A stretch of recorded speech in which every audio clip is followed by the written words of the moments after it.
We're live.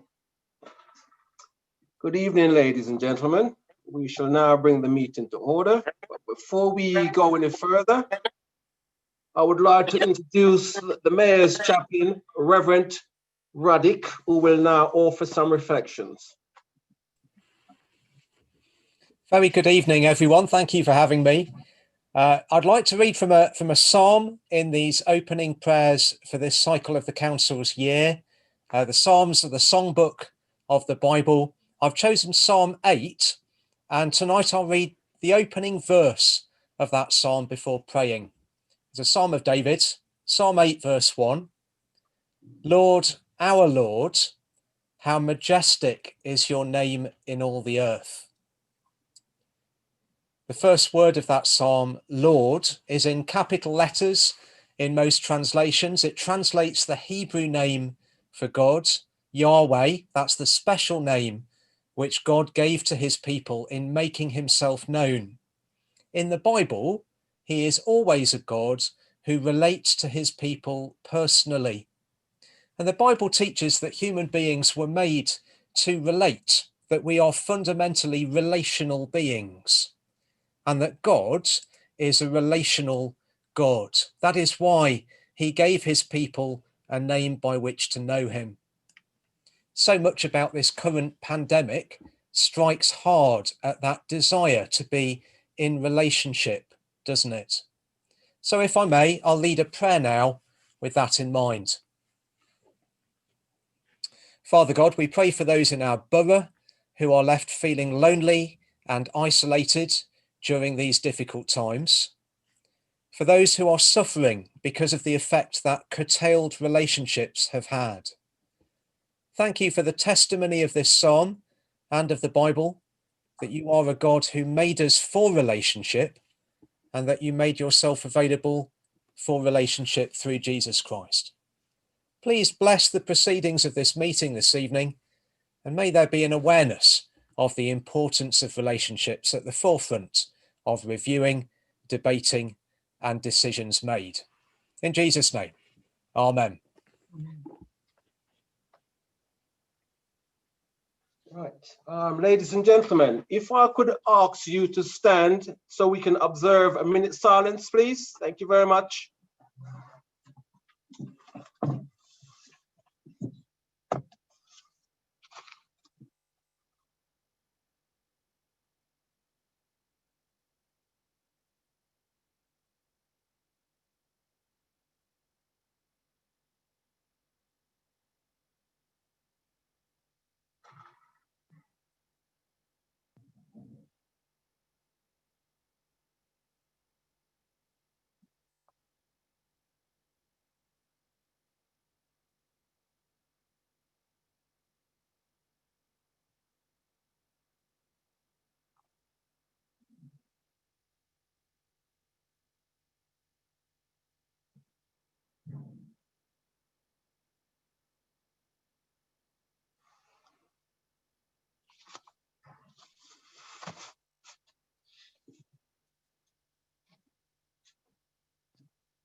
Thank you very much, ladies and gentlemen.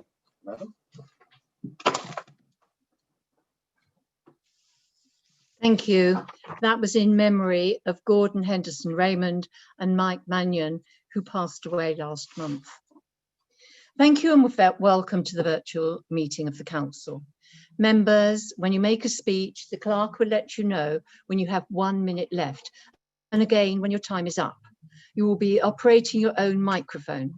If you wish to speak and your name is not on my list of speakers, please alert the clerk or the chief executive via the chat function.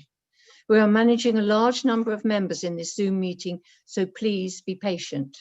Please also note that votes on motions and amendments will be taken via electronic polling. The poll will appear on screen, and after all members present have cast their votes, I will announce the result of the vote for those watching the live stream. If you experience any technical difficulties, please alert a member of the Democratic Services via the chat function. Are there any apologies for absence? Councillor Christie? Yes, Madam Mayor, apologies from Councillor Cowper. Councillor Simpson. Madam Mayor, that'd be Councillor Ormerod. There's no apologies. Thank you, Councillor Ormerod. Councillor McGrath. No apologies. Councillor Southgate. No apologies, Madam Mayor. Are there any declarations of pecuniary interest? No declarations, thank you. Are there any dissenters to the minutes of the meeting held the 16th of September 2020? Are they agreed? Agreed. No dissent, so they're agreed. Thank you.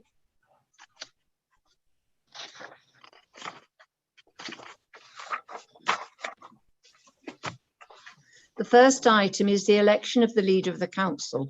I understand this is being proposed by Councillor Alan Brittas and is being seconded by Councillor Springer. Thank you, Madam Mayor. I wanted to say a few words as leader for the last time and then look to the future as I stay on my feet to nominate Councillor Mark Allison to succeed me, Madam Mayor. I wanted to thank everyone for all the kind messages since our last meeting, when I'm afraid I spoke at length on that occasion, and do not wish to repeat what I said then about us here in Merton being businesslike, bridging the gap, being a great place for families, creating 4,500 extra primary school places, building a new day centre, creating a new library, finding the money for a leisure complex in a park setting, looking after those on low incomes, exempting care leavers from the council tax, defending St Helier Hospital at every turn, designing the new Bishopsford Road Bridge.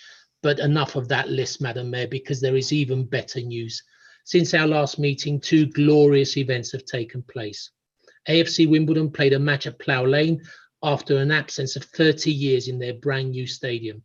I was honoured to have been invited to that first historic match versus Doncaster Rovers, a 4-goal thriller with goals shared. The other event is that students have also moved into their new school at the Harris Academy, Wimbledon. I was proud to have been invited to the most modern school building in the capital. And now some thanks from me, Madam Mayor, to an amazing group of Labour councillors. I've been in awe of the hard work they've been putting into being councillors in the ruling administration during 10 of the most difficult financially restraining years. To all other councillors, thank you all for all your work, and especially for the times when you graciously joined us in adopting a cross-party approach. To the Labour group office staff and to all other political group office staff, thank you all for looking after all 60 councillors in this building. To all the staff at Merton Council, led by Jed Curran, what can I say? I'm so bowled over by their devotion to public service and their hard work in coming to the help of residents during this awful pandemic. To our 200,000 residents and 10,000 businesses, a big thank you for volunteering, helping out and investing in the borough. And now to the future, Madam Mayor. I now turn to Councillor Mark Allison, my successor, as I nominate him to be our new council leader. Councillor Allison was first elected to this council in 2002 for Lavender Fields Ward. He went straight into the cabinet as member for special projects. Between 2003 and 2006, he was the cabinet member for customer services. And after a short-lived interruption to our reign by our Tory friends, he became the cabinet member for finance in 2010. And he has been the deputy leader of this council since 2013. Madam Mayor, I liken Mark's abilities to that of an architect presenting to our superb Planning Applications Committee.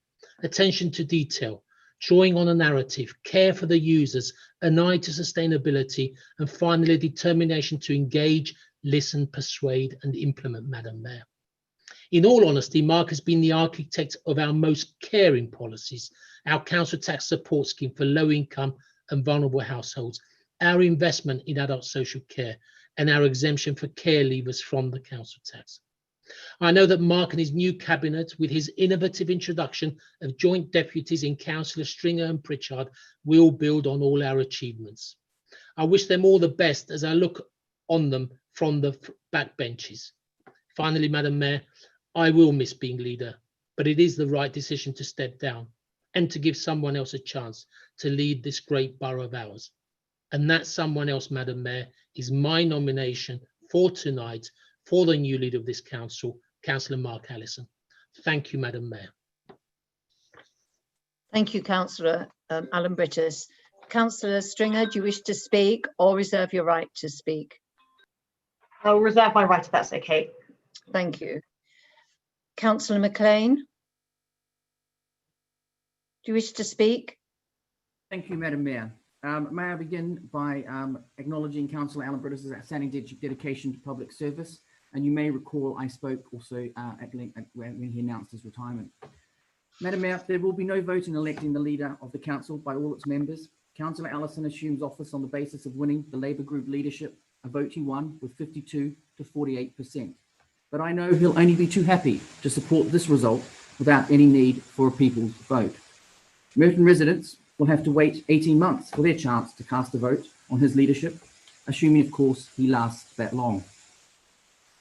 But in truth, there is only one voice in the Labour group process that matters, and she is not even a member of this council. We must wonder who will actually lead on the big issues, Councillor Allison or his former employer, the MP for Mitcham and Morden. But Madam Mayor, is Councillor Allison the right person to lead this council? Nearly half his own group think not. The Conservative group agree. 1 minute remaining. Because like them, we can see that Councillor Allison does not possess the fresh, bold leadership that the borough so urgently needs. Just like Sadiq Khan, Councillor Allison has only one mantra: assume no responsibility and simply blame others. Madam Mayor, if we thought those councillors would join us tonight, we could stop this. But of course they won't, so there is no vote. By electing Councillor Allison as their leader and leader of this council, it is obvious that the Merton Labour group are unable to deliver the transformative council that Merton residents deserve. I know, like many in his party, he yearns for the long distant days of New Labour. So I'm sure the analogy won't be lost on him, of the cabinet member responsible for the finances, who after a decade of playing second fiddle, gets his chance at the top job and realises he's not quite up to it. It is time for change, but tonight's outcome is anything but. Hear, hear. Councillor Fairclough. Thank you, Madam Mayor. Madam Mayor, I want to offer my group's thanks to Stephen for his 17 years of public service. And particularly, I want to thank him for those times his administration has been willing to work with us, whether that's supporting our campaigns for step-free access at Rains Park and multiple park stations, backing advice and support for EU nationals after the referendum, or beginning to think about how we pay care workers the London living wage. And now I hear there's also a cabinet member responsible for the climate emergency too. So, I wonder where we heard that one before. Nonetheless, I'll be honest, I think we hope for change at a faster pace. And as you've already heard, the results of the Labour leadership election was quite finely balanced, to say the least, split between cautious and progressive change. And now from experience, we know that coalitions can be tough here on the Liberal Democrat benches, but we urge those who want change to work with us and to do so, and not to simply disagree for the sake of it. And so to welcoming Councillor Allison's new administration, we wish you luck and good judgment. We hope that you'll be open and ambitious and not afraid to work with us and others on difficult issues. We note that at the last meeting, the new leader said he was even more pro-business than the Tories. 1 minute remaining. We doubt it really is the ambition of most Labour councillors to out-Tory the Tories. But we don't doubt that the next few years will be the most difficult in a run of hard years for the council budgets. There'll be some awful decisions to make, and so we urge you to be transparent about those challenges and not to hide them away in case you get blamed. We suspect that many councillors across this virtual chamber have shared values on good public services, on social care, and on more affordable housing. We want to work with them, to work on them with you, and we hope that you're willing to do so too. Thank you, Madam Mayor. Councillor Southgate. Thank you, Madam Mayor. Well, other contributions have been really quite sparky, haven't they? So mine is, by comparison, rather more conventional. And on behalf of the Merton Park Independents, I'm pleased to welcome Councillor Mark Allison as the new leader of our council. No stranger to the responsibilities of office, Mark has been deputy leader for the past 7 years.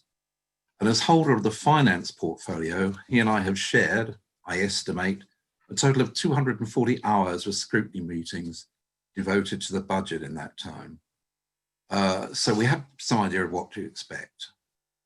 Meanwhile, I don't want to let this occasion pass without taking the opportunity to remark on Councillor Britis's retirement as leader.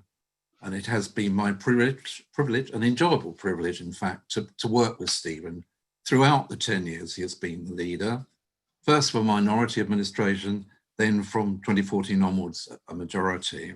1 minute remaining. In that time, he's had to face up to some difficult decisions during a decade of austerity, and as well as celebrating a number of successes, such as the new leisure centre. I know it's obligatory for every council leader to profess their passion for football, but in Stephen's case, it really is genuine, and he's as pleased as the most ardent AFC fan to have attended that first game at Plough Lane. I've always found Stephen willing to listen. On a few occasions, I disagree with his decisions, but our relationship has always remained friendly and courteous. So enjoy your move to the backbenches, Stephen. Not retirement exactly, but time to reflect on a successful decade as leader. Thank you. Councillor Cooper-Mabrea. Thank you, Madam Mayor, for giving me this opportunity to say a few words about Stephen. I remember my by-election fondly for many reasons, including people like you, Stephen, who came out canvassing on a daily basis, which led to a fantastic win. And I want to thank you wholeheartedly for putting me on your cabinet. It has truly been a great experience. Under your leadership, we have achieved many great things. We have built a brand new secondary school in the borough. We've built a new library at a time when libraries across the country were closing down. And of course, we've built a brand new state-of-the-art leisure center. And this is just to name a few. So thank you for all you've done for this borough. 10 years of leadership under difficult financial circumstances, and still we are one of the top local authorities. As a Labour group leader, you have led by example every step of the way. Always there when we are knocking on doors, whether we are knocking on doors, speaking with residents, or leafleting. You deserve a medal, and congratulations for the MBE awarded by the Queen. And in your own words, well done, Stephen, well done. Councillor Moulton. Madam Mayor, it's an honour to lead tributes tonight for the Conservative group. And as a past mayor and former opposition leader, my paths have frequently crossed with Councillor Britis over the last 10 years. I've many memories of working with Stephen, whether as a formidable political adversary with whom I enjoyed sparring in the chamber, or attending the formal civic occasions and the many community events and meetings across the borough.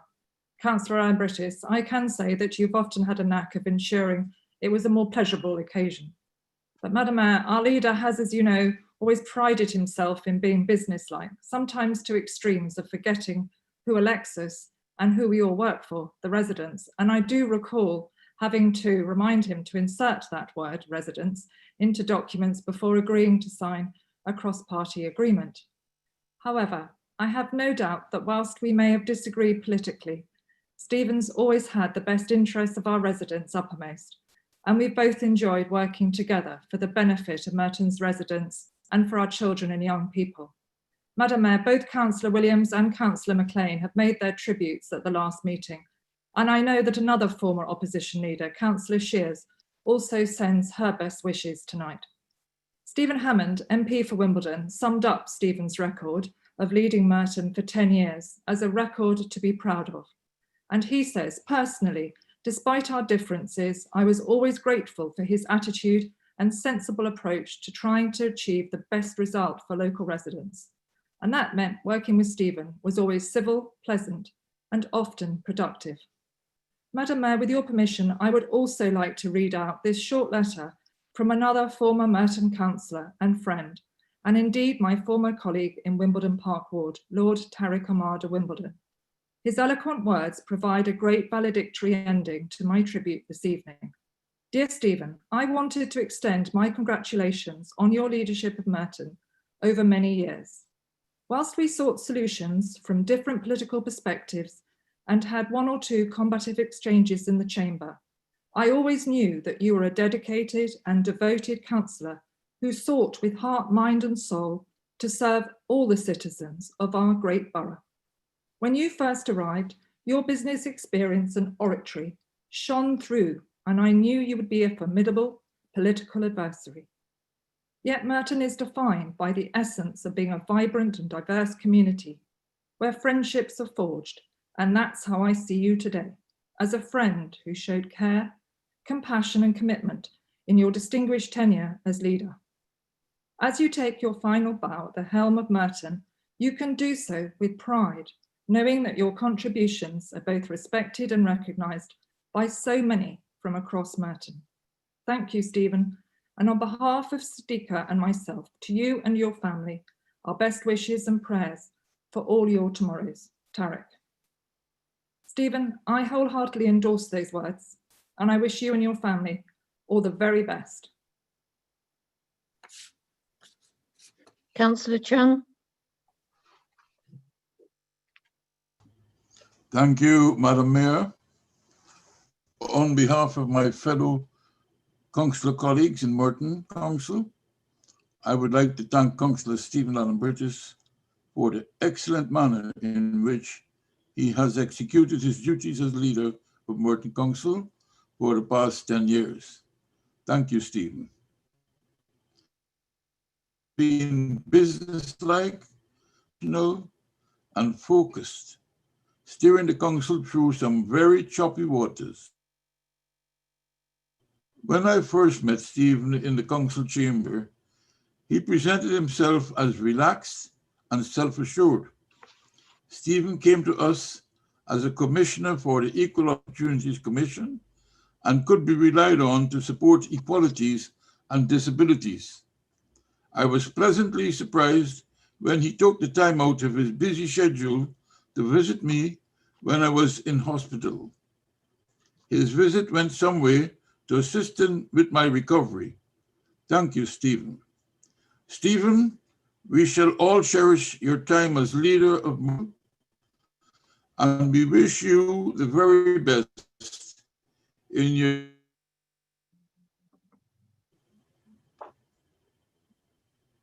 Councillor Stringer, would you like to make your reply now? Thank you, Madam Mayor. Yes, I would. I'd like to speak to formally second this nomination for Councillor Allison to become the next leader of Merton Council. So Mark's work as deputy leader has shown that he is dedicated to improving the lives of the least well off in this borough, while still enabling us to provide high quality universal services. And this is thanks to his and Stephen's leadership that our council coped so well during the pandemic so far. And I'd like to take this moment to publicly add my thanks to Stephen for everything he has done for Merton. But over the past few months, times have been tough for Merton residents. Our particular sympathies go out to those who've lost family members to this dreadful disease or due to the knock-on effects of it. But our thoughts are also with those whose jobs have become more unstable or disappeared altogether. What our residents need is a recovery that is strong and fair without putting anyone's health at risk. They need a recovery that enables us to come back stronger than we were before. However, some of the most challenging times are yet to come. The Tory government appears to be reneging on its promise to support local authorities to do whatever it takes to get us through the coronavirus crisis, leaving a huge hole in our finances which wouldn't have been there given the careful financial management under Mark's leadership.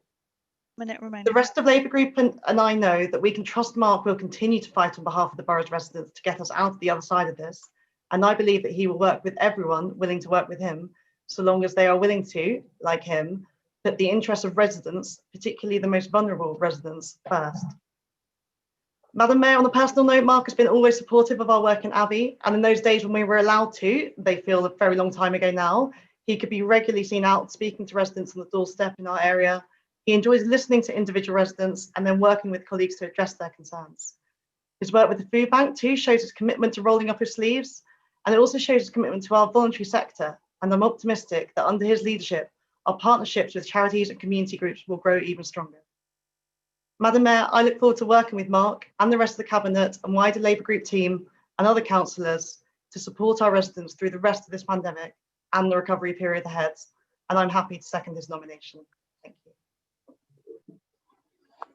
Is the election of the leader of the council agreed? Agreed. Agreed.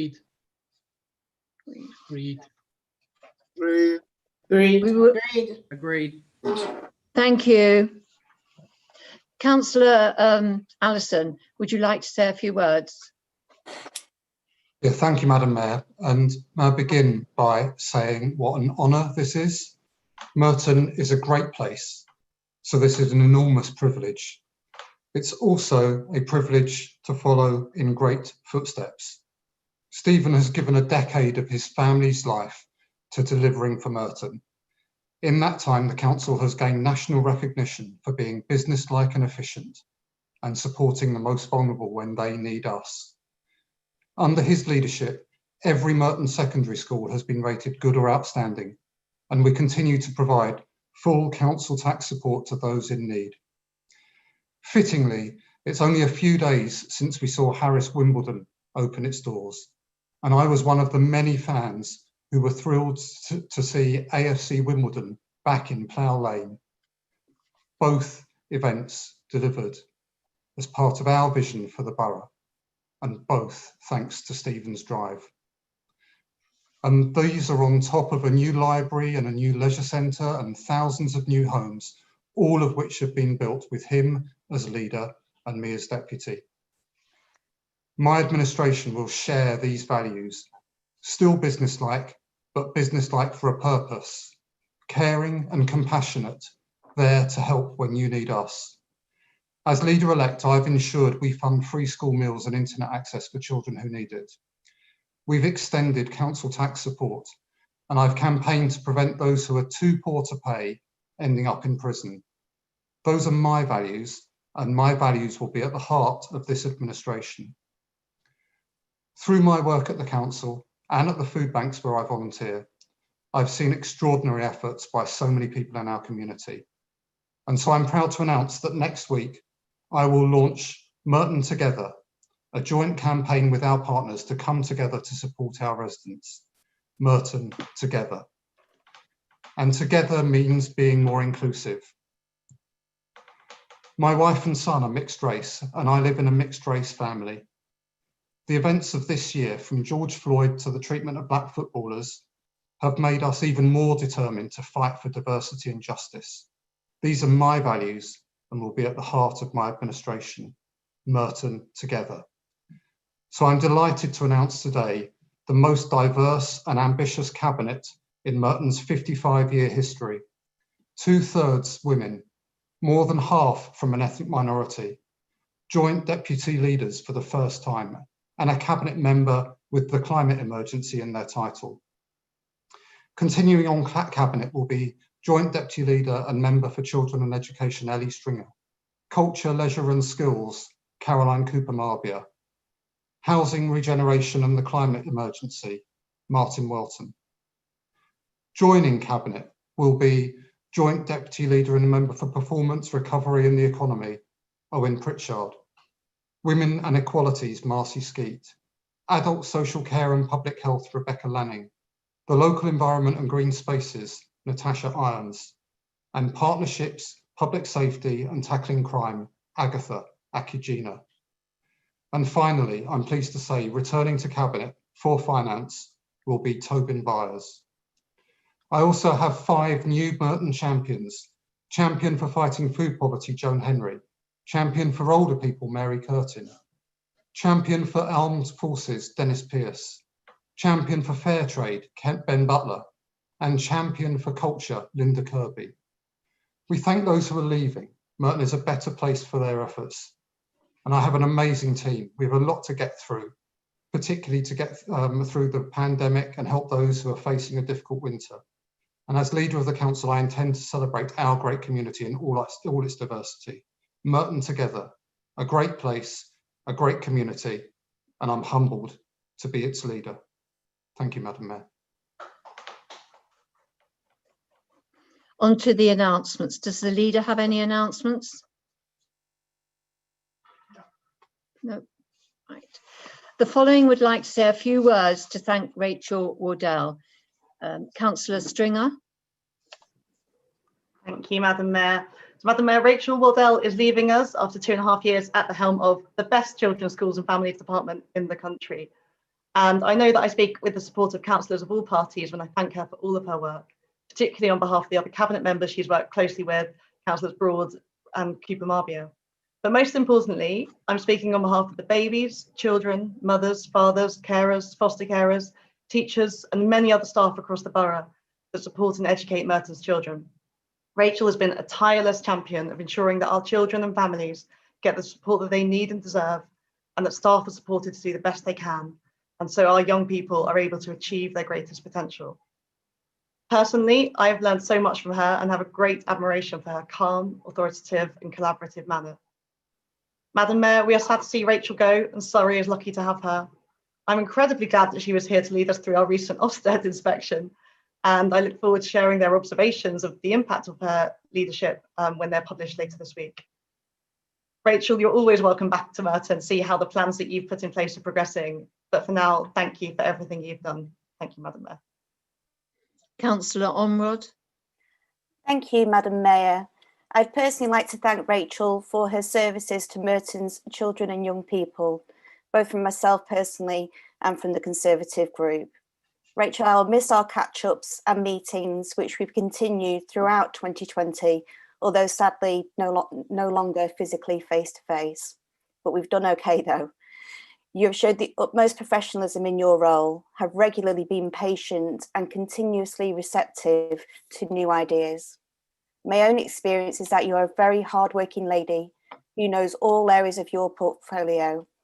We've had meetings where some of your team aren't able to attend, and you've pretty much been able to answer every question covering all aspects. Your diligence always has a single goal in mind, which is the benefit of children and young people in Merton. Merton's loss will be Surrey's gain. I know you've expressed that you've enjoyed working in Merton, but now offer you the warmest of best wishes in your new role. Enjoy it, and myself and the Conservative group wish you all the best for the future. Thank you, Madam Mayor. I have just a brief update.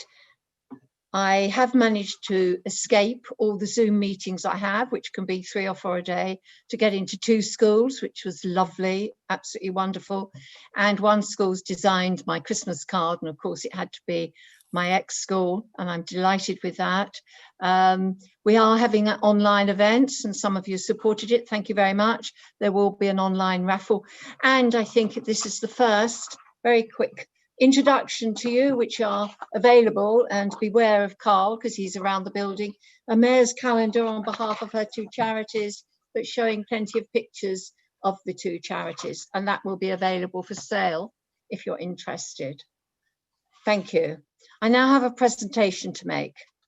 The Council's air quality team from the Regulatory Services Partnership were winners in the Environmental Services category at the recent LCG Awards.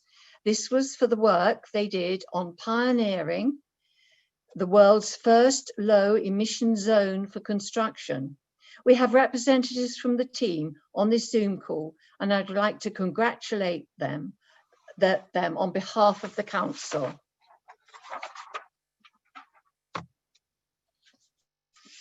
Are we going to see a picture of them? And well done to them, and I'm sorry we can't do this in person. Right, the next item is public questions. You have a list in front of you of 25 questions from the members of the public. Answers have been provided by the appropriate cabinet member. Each questioner was invited to notify the Council in advance of the meeting if they wish to ask a supplementary question. I will call each person's name in turn. Please unmute your own microphone. Please keep your supplementary question brief and not a statement. Firstly, Dr. Simon Jones.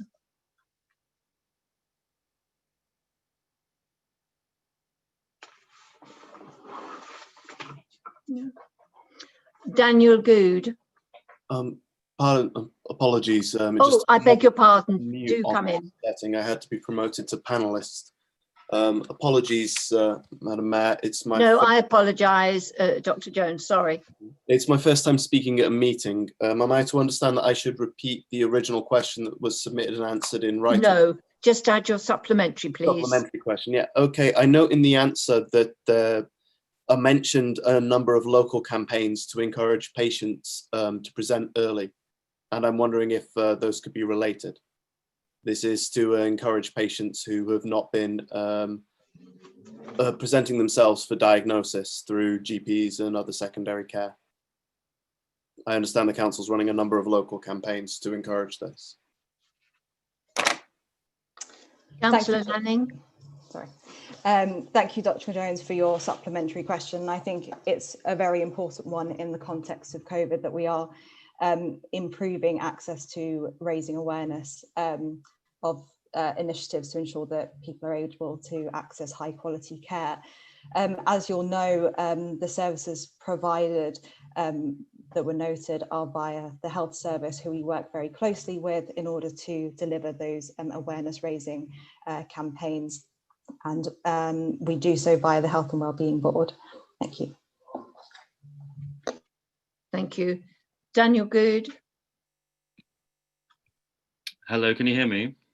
Yes, thank you.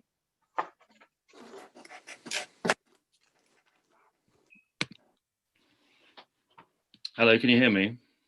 Yes, please put forward lovely. your supplementary question.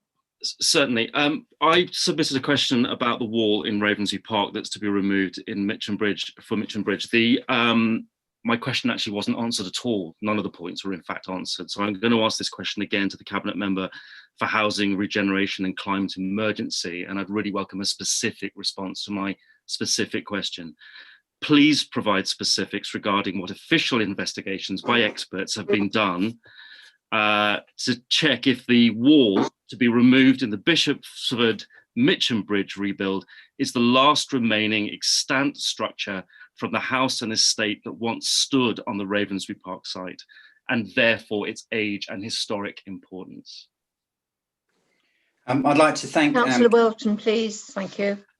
I'd like to thank Councillor Good for his supplementary. I believe that we have set out in full in responding to his question. I believe that all relevant assessments have been carried out in terms of the wall, and that we can proceed with its demolition. Thank you. That's not an answer. Natalie Gordon.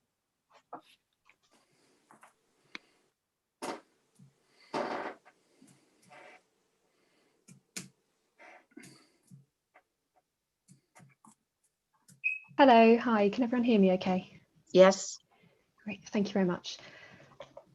Hello, thank you for giving me the opportunity to speak today. I'm deeply concerned about the decision to remove the Bishopsford Bridge wall and trees on residents living on Wessex Terrace and Octavia Close in Mitcham. Their gardens will become significantly more exposed to the 817, resulting in much greater exposure to air and noise pollution. And I say that as a resident of the Watermeads estate. Excuse me, Natalie, for interrupting. You're making a statement. Please, could you put your supplementary question? Yeah, thank you. Please, can it be explained why an equality impact assessment was not believed to be required for the removal of the wall? The Equality Act 2010 refers to the size of impact rather than just the number of people affected, and the response to a design review panel member who specifically asked whether a noise assessment had been carried out, and it was not confirmed whether noise assessment took place. So my question is, please can it be explained why an equality impact assessment was not believed to be required, and whether a noise assessment has taken place? Councillor Welton. Thank you. We believe that an equality impact assessment wasn't needed for the bridge. EIAs relate to protected characteristics of age, disability, gender reassignment, race, religion or belief, sex, sexual orientation, marriage, and civil partnership and pregnancy and maternity. We don't believe that an EIA applies in terms of the bridge, and that's why one wasn't undertaken for its reconstruction. The public sector equality duty applies to Thank all you. Jane Plant.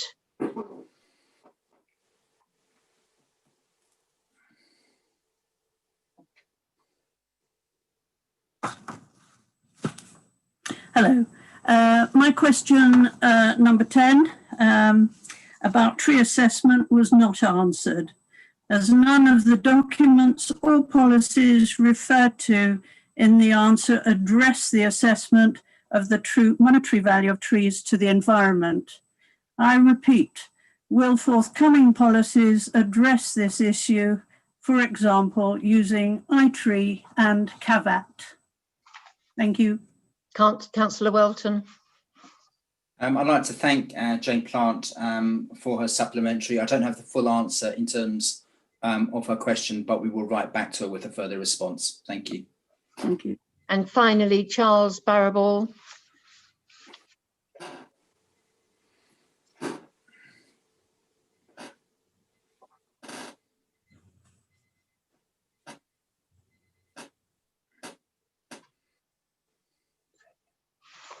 Charles Barrable, can you hear me?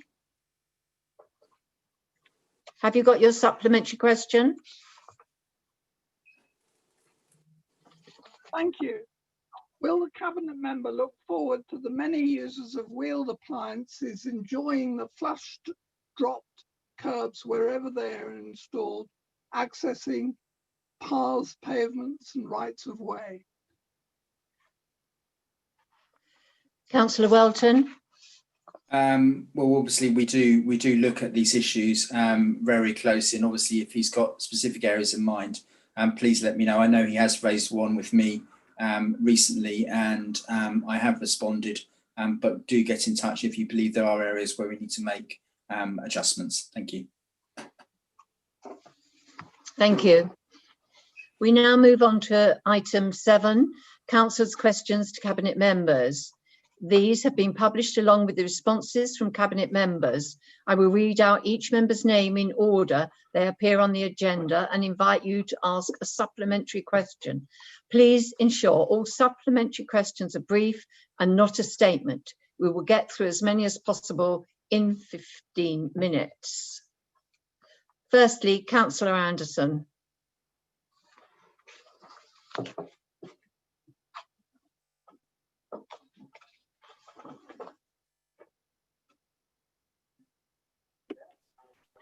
Thank you, Madam Mayor. Would the Cabinet member agree with me that COVID-19 has highlighted the urgency of delivering a substantial funding solution for adult social care?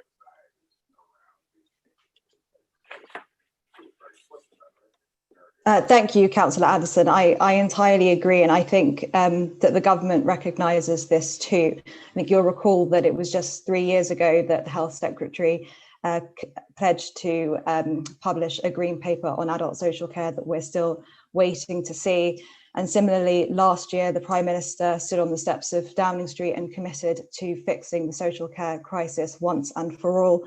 But this month, we've been told that social care will not be a priority in 2020, despite the huge impact that COVID has placed on this vulnerable group. So yes, I entirely agree that a sustainable solution for adult social care must be found. Councillor Barlow.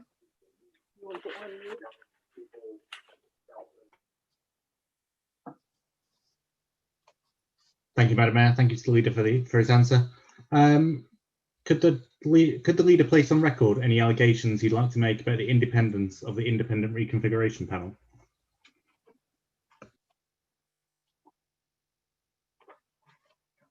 Councillor Allison.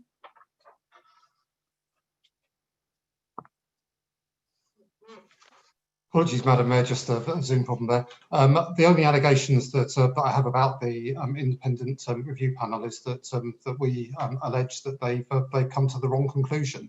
It's very clear to us that St Helier is the area with greatest need in the catchment area, and if there's going to be £500 million spent on our local health services, we believe that it should be spent where it's needed, where the greatest health inequalities are, where people are struggling with poor health and where people are dying as a result of coronavirus, rather than in one of the richest areas of the catchment area, Belmont, which is at least a 20 minutes drive away, if you're lucky enough to have a car, and many of our residents in St Helier do not have cars. So that is the only allegation that I would make, that they have made a poor decision that we should all, as council, oppose with all our might. Councillor Ottawa.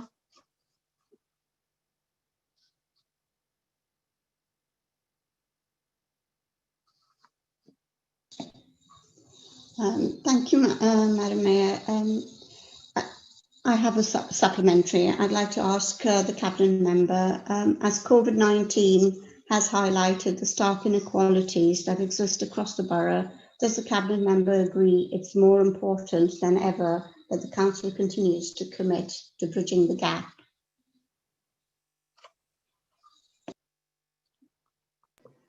Thank you, Councillor Ottawa, and I think you're absolutely right to make that point. COVID-19 has certainly exposed that our health outcomes are impacted by far more than just our access to care. And we know that your risk of dying from COVID doubles if you live in a poorer area. So ultimately, I think this reinforces how critical our work is to bridge the gap. And we need to tackle those underlying socioeconomic inequalities. So I'm really glad to see just one example on tonight's agenda through the Council Tax Support Scheme, which demonstrates that this administration is supporting those in the greatest need. Councillor Kohler. Thank you, Madam Mayor. I would like to congratulate Councillor Lamming on her new appointment and thank her for her answer, which is impressively data rich. Given the answer, given her experience, professional experience and new role, I'm sure she'd agree with me that data is absolutely critical to making medical and clinical decisions. I'm therefore surprised that the council still has so little faith in the vaccination data, given that they make reference to it in the report. Do you agree with me that the report should have highlighted the failings, and do you think it was a mistake not to do so, given that you're now saying that we can't rely on the figures quoted? Sorry, Councillor Kohler, your point is that it was wrong to essentially reference the data around vaccinations in the report. If you're now saying it can't be relied upon, why not make that point in the report rather than draw conclusions from that data?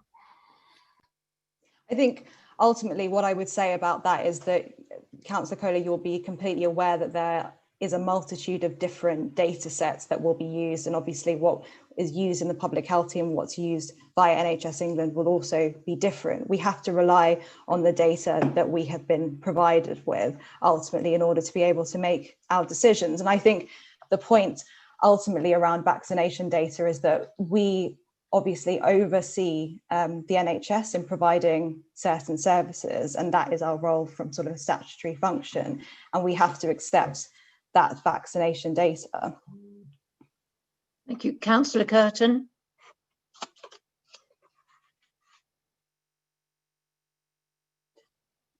Councillor Curtin, thank you.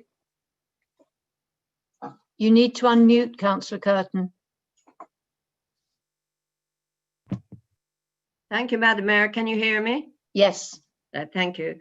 I'd like to ask Councillor Lanning, the Cabinet member, to join me in thanking the voluntary sector in adapting its services to continue supporting people during COVID. Thank you.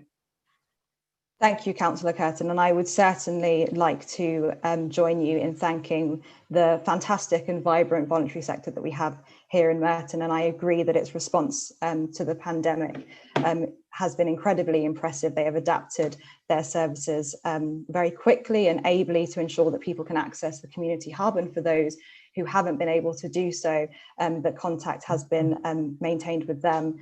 And I would like to extend my thanks to both the voluntary sector staff who are paid and also the volunteers, because without them, we wouldn't have been able to support the most vulnerable that we have in the way that we've done so over the past 8 months. Thank you. Councillor Williams.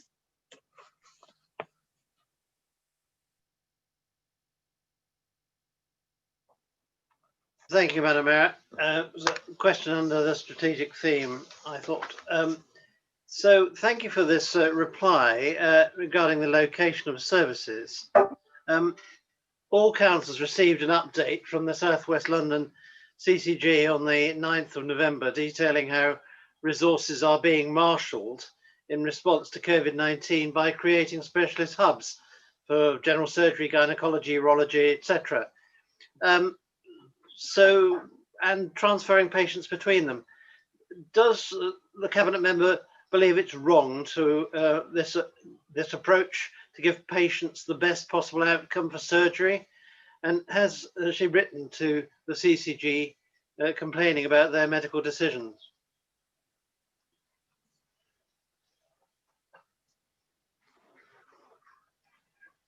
Councillor Allison, are you responding? Yes, thank you, Madam Mayor. Thank you, Madam Mayor. I think what is wrong, and I think what the councillor knows is wrong, is the decision to move services away from St Helier, the area of greatest health needs, to Belmont, the most affluent area, many miles away. And I think that he knows that it's wrong. And I think that he and his colleagues on the Conservative group should really fall behind the rest of the groups on Merton Council and support protecting St Helier and saving services at St Helier for the good of all our patients who deserve to have a good chance in life. They do not deserve to be let down by the Conservatives at this time. Thank you. We have 5 minutes left and 5 questions, so if we can get through them quickly. Councillor McCabe. Thank you, Madam Mayor. I thank the leader for his response, and I'd like to know if he agrees with me when he reads the words of the independent reconfiguration panel, which says the financial assumptions include an ambitious programme of reductions in non-elective activity and substantial revenue savings. There is a significant risk that these will not be delivered and that the new hospital will have to cater for higher levels of activity than currently assumed, with higher running costs than planned. In our letter to the Secretary of State, we said the money does not add up.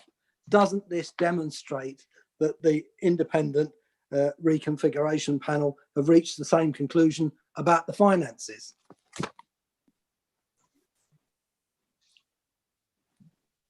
Councillor Allison. Thank you, Madam Mayor.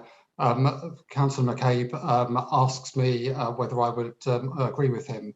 And I have to say that after 18 years on the council alongside him, I very rarely would have want to disagree with him.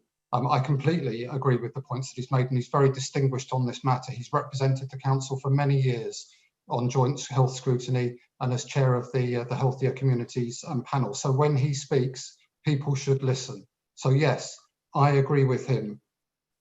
The case has not been made for moving services away from St Helier. The finances are in peril. I've spent 10 years looking after the finances of Merton Council, and I can tell you from what I know about finances that the St Helier case is very strong and the Belmont case is very weak. The health service and the government and the Conservatives on Merton Council should all reconsider their opinion. Thank you, Madam Mayor. Councillor Bailey. Thank you, Madam Mayor, and thanks to the Cabinet member for your response. My follow-up question is about the services that go hand in hand with mental health, are often needed by those who are escaping abuse at home, such as mental and sexual health services. Can the Cabinet member please let us know what Merton has done to make sure that those services are also accessible during this period? Councillor Akingina.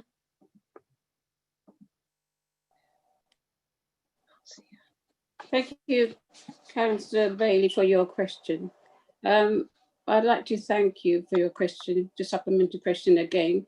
But as a new Cabinet member, I've been looking into it, and if you don't mind, I'll get back to you with the appropriate response, because I think this deserves a better response than just a quick answer.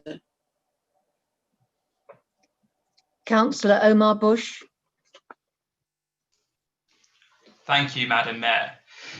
The failure to bid for money from the Clean Air Fund is the latest in a long example of this administration failing to bid for available funding to improve people's lives. At May's Overview and Scrutiny Commission meeting, former council leader Alan Brittas said he would reflect on why this administration does not bid for available funding. Why did the cabinet member not listen to his former leader's advice? Thank you, Councillor. Thank you, Councillor Bush. And firstly, I'd like to say that I'm glad that you've raised the issue of air quality on tonight's agenda, because ultimately pollution does pose a major threat to health and well-being. I do want to reassure him that we always look at opportunities to secure external funding to meet our objectives, and we look at them based on their merits, as you can see in the original answer. There are 2 bids that we have gone for just last month, so hopefully that reassures him on that point. And the final question, Councillor Henry. Thank you, Madam Mayor. Thanks the Cabinet Member for your response. Does the Cabinet Member share the concerns about the rise in the use of food banks? Thank you, Councillor Henry, and I think you're absolutely right to raise concerns about what is an alarming rise in the use of food banks, both in Merton and across the country, which is ultimately linked to levels of insecurity caused by COVID. And while I do want to pay tribute to food banks and to the voluntary sector, and of course to our community who have given up a lot of time to donate and also to distribute food parcels, ultimately far more needs to be done for a sustainable solution to food insecurity. And on that note, Councillor Henry, I too am really delighted to congratulate you on your role as food poverty champion, and I look forward to working closely with you to tackle this issue. We're now on item 8, the strategic theme of health and well-being with a focus on healthy living. We will begin with the councillor's strategic theme questions, and I will follow the same procedure as with the previous item. Firstly, Councillor Butler. Thank you, Madam Mayor. And I'd like to congratulate the Cabinet Member on her new post and thank her for a response to my question. Can she tell me how she intends to maintain this improvement in figures? Thank you, Councillor Butler, and thank you for your supplementary question and your original question. These improvements have been the work of officers within the council driving Veolia to make the improvements, but it's also come from a bit of a commitment from Veolia to do that. And I just wanted to thank them for the work they've done throughout both lockdowns and keeping our services on the road and keeping our bins collected. However, going forward, we need to focus on making sure these improvements are consistent across the borough and are consistent across the service. We need to redouble our efforts to see the full rollout of our fly tipping strategy, because we need to tackle that in our borough.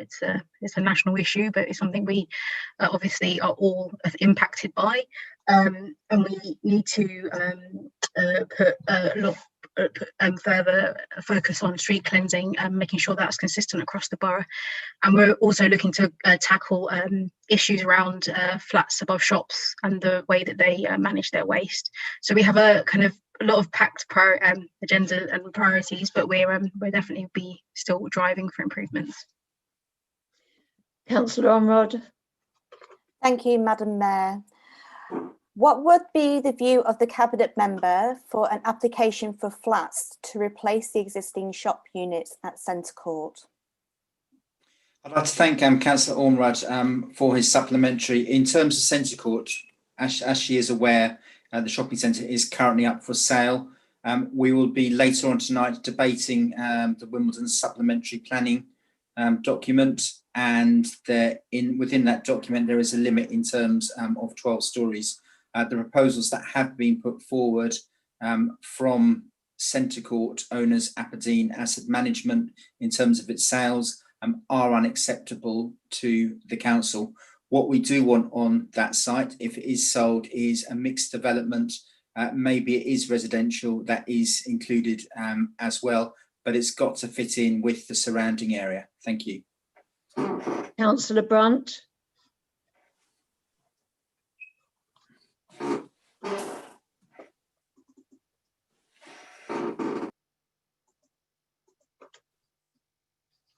Councillor Brunt.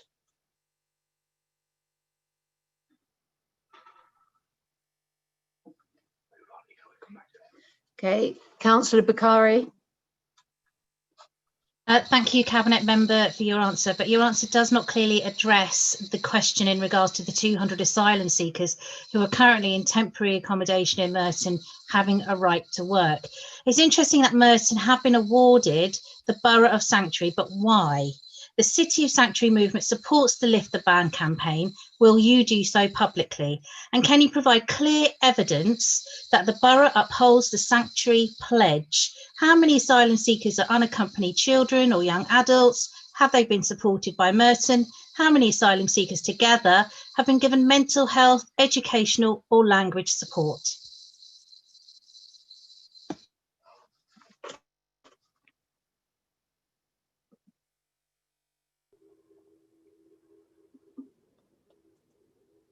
Thank you, Madam Mayor. I would like to thank the Councillor for raising these issues with me. I'm very proud of the work we do to support refugees, including become a borough of a sanctuary. As I have only started my cabinet role, I will look into it and get back to you later. Thank you very much. Councillor Pearce.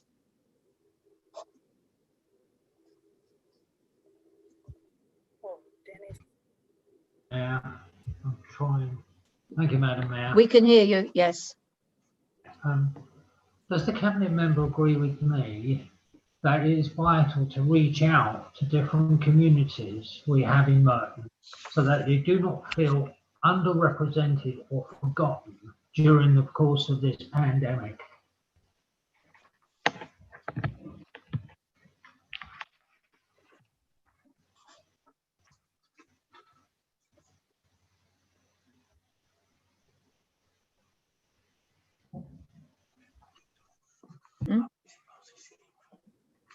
Sorry. Thank you for your question, Councillor Pierce. I agree with you that it's very important that we continue to look into why different communities suffer in different ways from COVID-19 and to find ways that the council can support our communities and to have the best information and keep them safe. Thank you very much. Councillor McLean. Thank you, Madam Mayor, and thank you to the Cabinet Member for his reply, and I would like to welcome him to his new role. Madam Mayor, unlike his predecessor, the now Council Leader, will he acknowledge the government's £87 million of funding that they have provided to local businesses, and will he also assure local businesses that he will not fail them and will use his discretion to support them during the pandemic?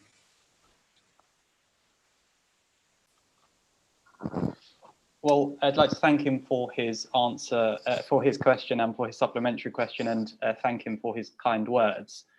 As the written answer makes clear, we do, of course, welcome all funding that the government has provided, whether that's to ourselves as a local authority or to the business community. But I'm sure he would recognise that that funding does still have significant gaps in it. The Federation of Small Businesses has recently reported that there are still a large number of new business owners and sole traders who are falling through the gaps in government support. The Office for National Statistics has recently shown that the number of self-employed people has fallen by 500,000 in the past year.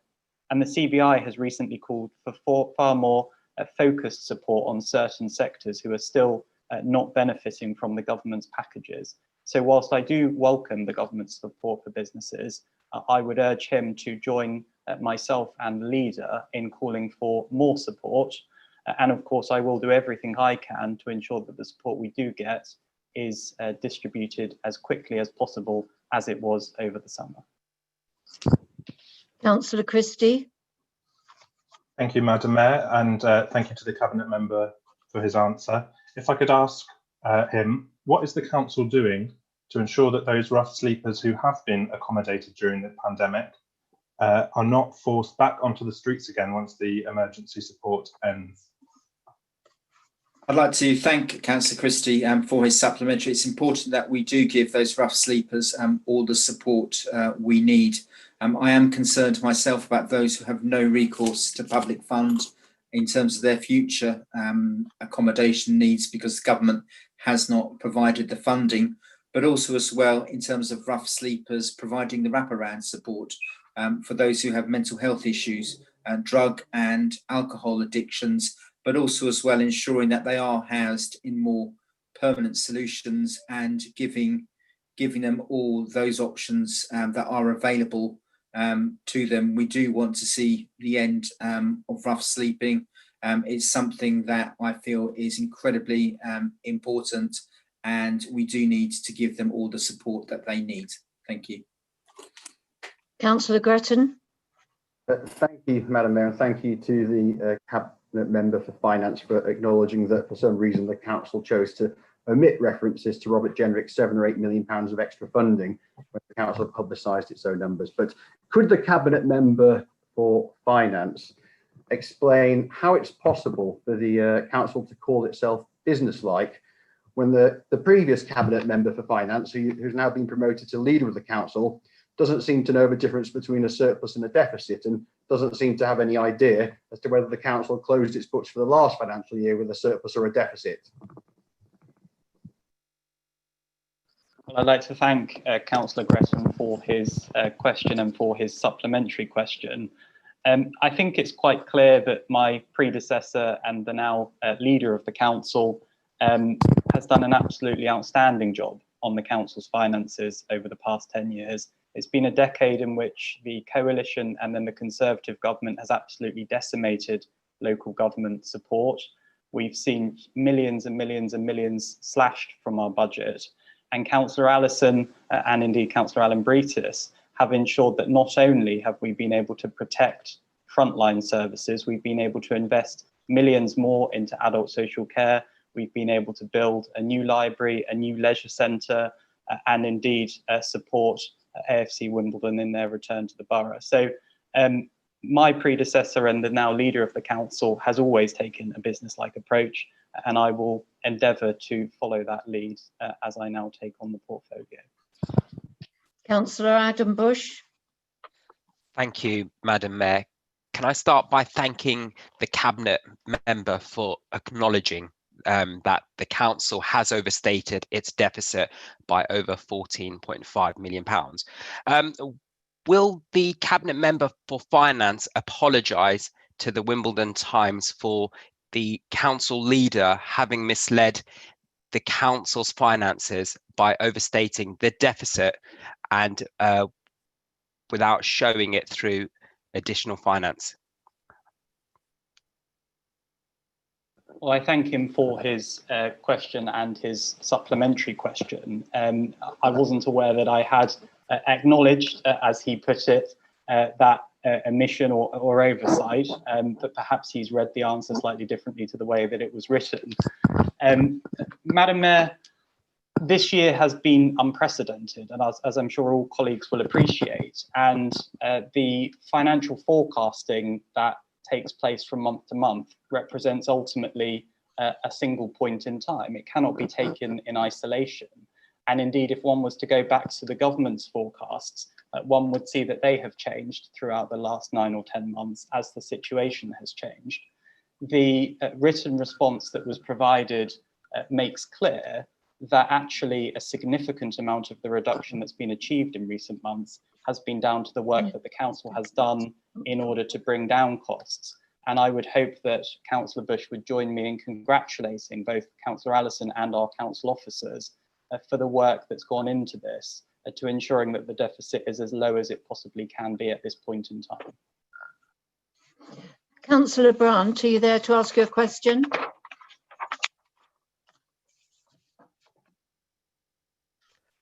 Yes, Madam Mayor. Can you hear me now? Yes. Okay, thank you. So apologies for the glitch earlier, but I've now got a headset on. Does the Cabinet Member agree with me that it is vitally important that we work closely with the police and our communities to help people feel safe, especially as we're now in the dark winter months? Thank you very much, Councillor Brandt. Yes, for your supplementary question. I do agree with you that we should be working with the police, closely with the police, as we head into the winter dark months. And I think we should try and get all our residents also to be working with all of us as well. So thank you very much for your question. Councillor Fraser, the final question.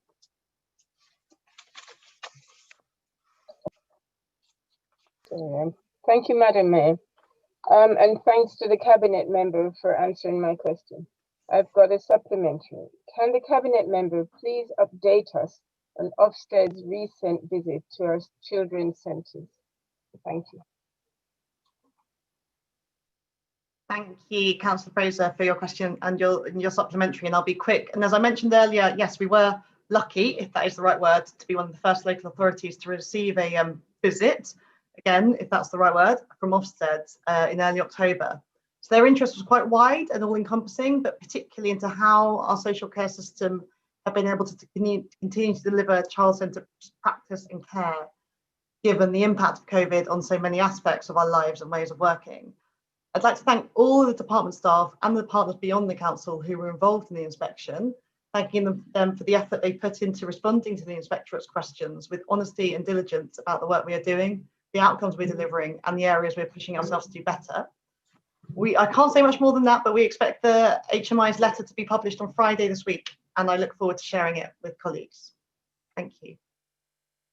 We're now going to deal with the strategic theme main report. I'm going to invite a Cabinet member to present and then seek a seconder. I will then invite any members that wish to speak on the main report to do so. After that, we will take the motions and vote on them. Finally, we will then vote on the main report.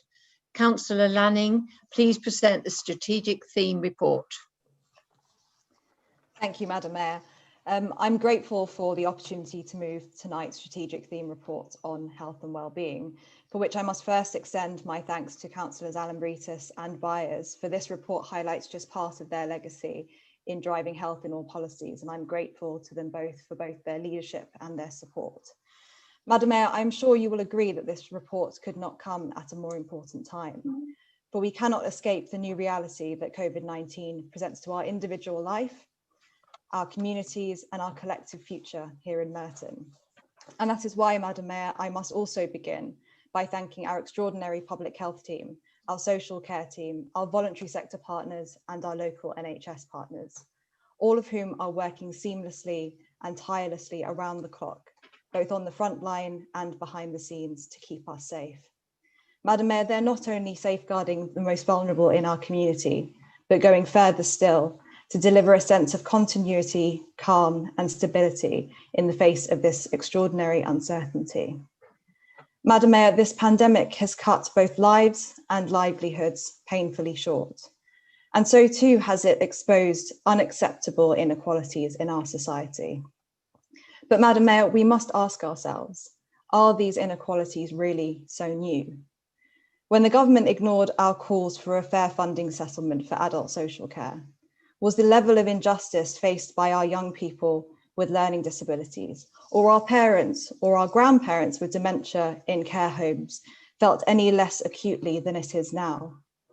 While the government struggles to react to the crisis in social care of its own making, in Merton we innovate, as we always have, to ensure that we are not only protecting our residents, but providing the highest quality care, having transformed day centres, many of which were forced to close during lockdown, into outreach, into virtual support, so we continue to be there when they need us most.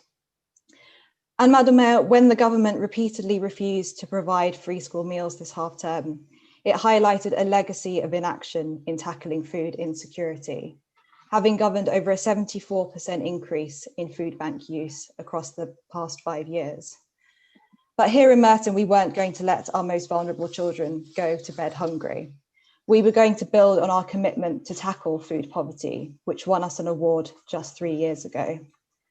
Madam Mayor, tackling what are unacceptable inequalities goes to the heart of what we do as a council, because bridging the gap is more than just the healthcare services that our residents receive.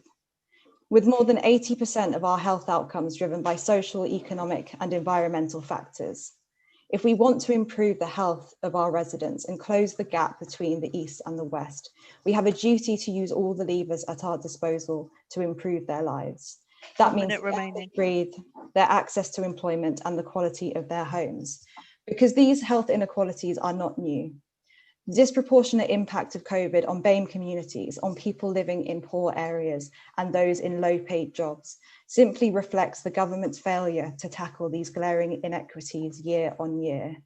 And so COVID should act as a wake-up call for the government to follow our lead in Merton to help bridge the gap in society and make reducing inequalities a national priority for our post-COVID world. Thank you, Madam Mayor. This is being seconded by Councillor Pritchard. Councillor Pritchard, do you wish to speak now or reserve your right to speak a bit later? Thank you, Madam Mayor. I'll speak now, please, because I'd like to take this opportunity to echo some of the points Councillor Lanning made in her excellent speech.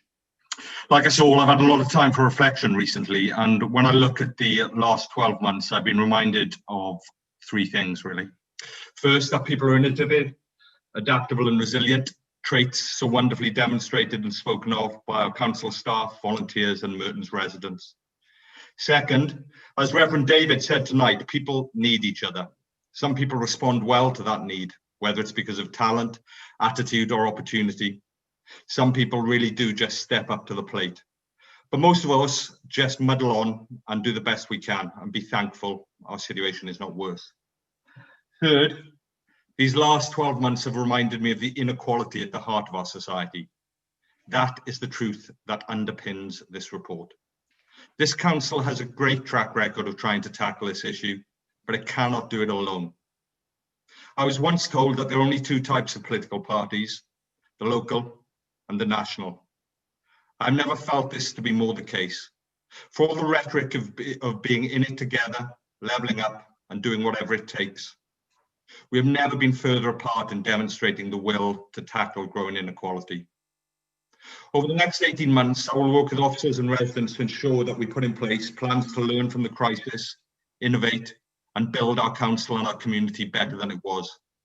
And as I do so, I will be remembered that bridging the gap illustrated in this report will be my priority. And I hope it will be the priority of all parties, be they local or national. And it is for that reason I second this report. I have the following listed to speak. Councillor Barlow. Madam Mayor, thank you and welcome to you, the council leader and all others who are new in post. When reading reports, you can often tell as much from what is not in the report as what is. A 30-page report on local healthcare and not one mention of the word St Helier. Could it be that the years of Labour scaremongering have already come to pass and the hospital has disappeared? Or have councillors come to realise that what we on the Conservative side, as well as the staff of our NHS, the Department for Health and now the Independent Reconfiguration Panel have known all along, that the best possible outcome for the health and well-being of local people would be £500 million of investment? Or are they simply keeping their powder dry before they spend millions of pounds of taxpayers' money that Councillor Allison has so often told us we don't have on a lengthy legal process? But Madam Mayor, legally challenging decisions is very much in vogue at the moment. We've all seen the news of an administration that ignores the facts, dismisses the experts and takes to social media to trash the reputations of anyone who dares disagree with it. Demagogues who only want to hear from the people who support their bogus views, which stands in the way of progress and refuses to support a true, smooth transition to a brighter and more stable future. And then we see what Donald Trump is doing in the US, because it seems Merton Labour have been learning lessons from the Trump playbook. Thankfully, Conservative councillors do want to make St Helier great again, because the reality which they do not accept is that St Helier is not fit for the 21st century and not the hospital the people of our area deserve. The Independent Reconfiguration Panel, and yes, they are independent, no matter how much some clutch at that particular straw, said that the problems facing Epsom and St Helier are real and require urgent attention. And what is it that needs such urgent attention? It's buildings that are not fit for purpose, a pattern of services that drives financial deficit, and the absence of a workforce in emergency care to deliver accepted clinical standards. As the IRP highlights, we can turn this around, but only with significant capital investment to enable change to a sustainable model, which will lead to better, faster decisions about the sickest patients with fewer cancellations, complications and delays. I've heard members say that now is not the right time to be making this £500 million investment into local healthcare, but now is exactly the right time. As the experts say, this is even more pertinent in present or subsequent pandemics, so sites designated for planned care can be kept as virus-free as possible. Councillor Benbow and I were shouted down at our scrutiny panel meeting for questioning the statements made in the council's letter to Matt Hancock, but it turns out we were right. As the IRP said, it underplayed the benefits for patients and service quality, it understated the work being done to progress transport improvements, and it was wrong to say this is being done for any other reason than to provide better outcomes for patients.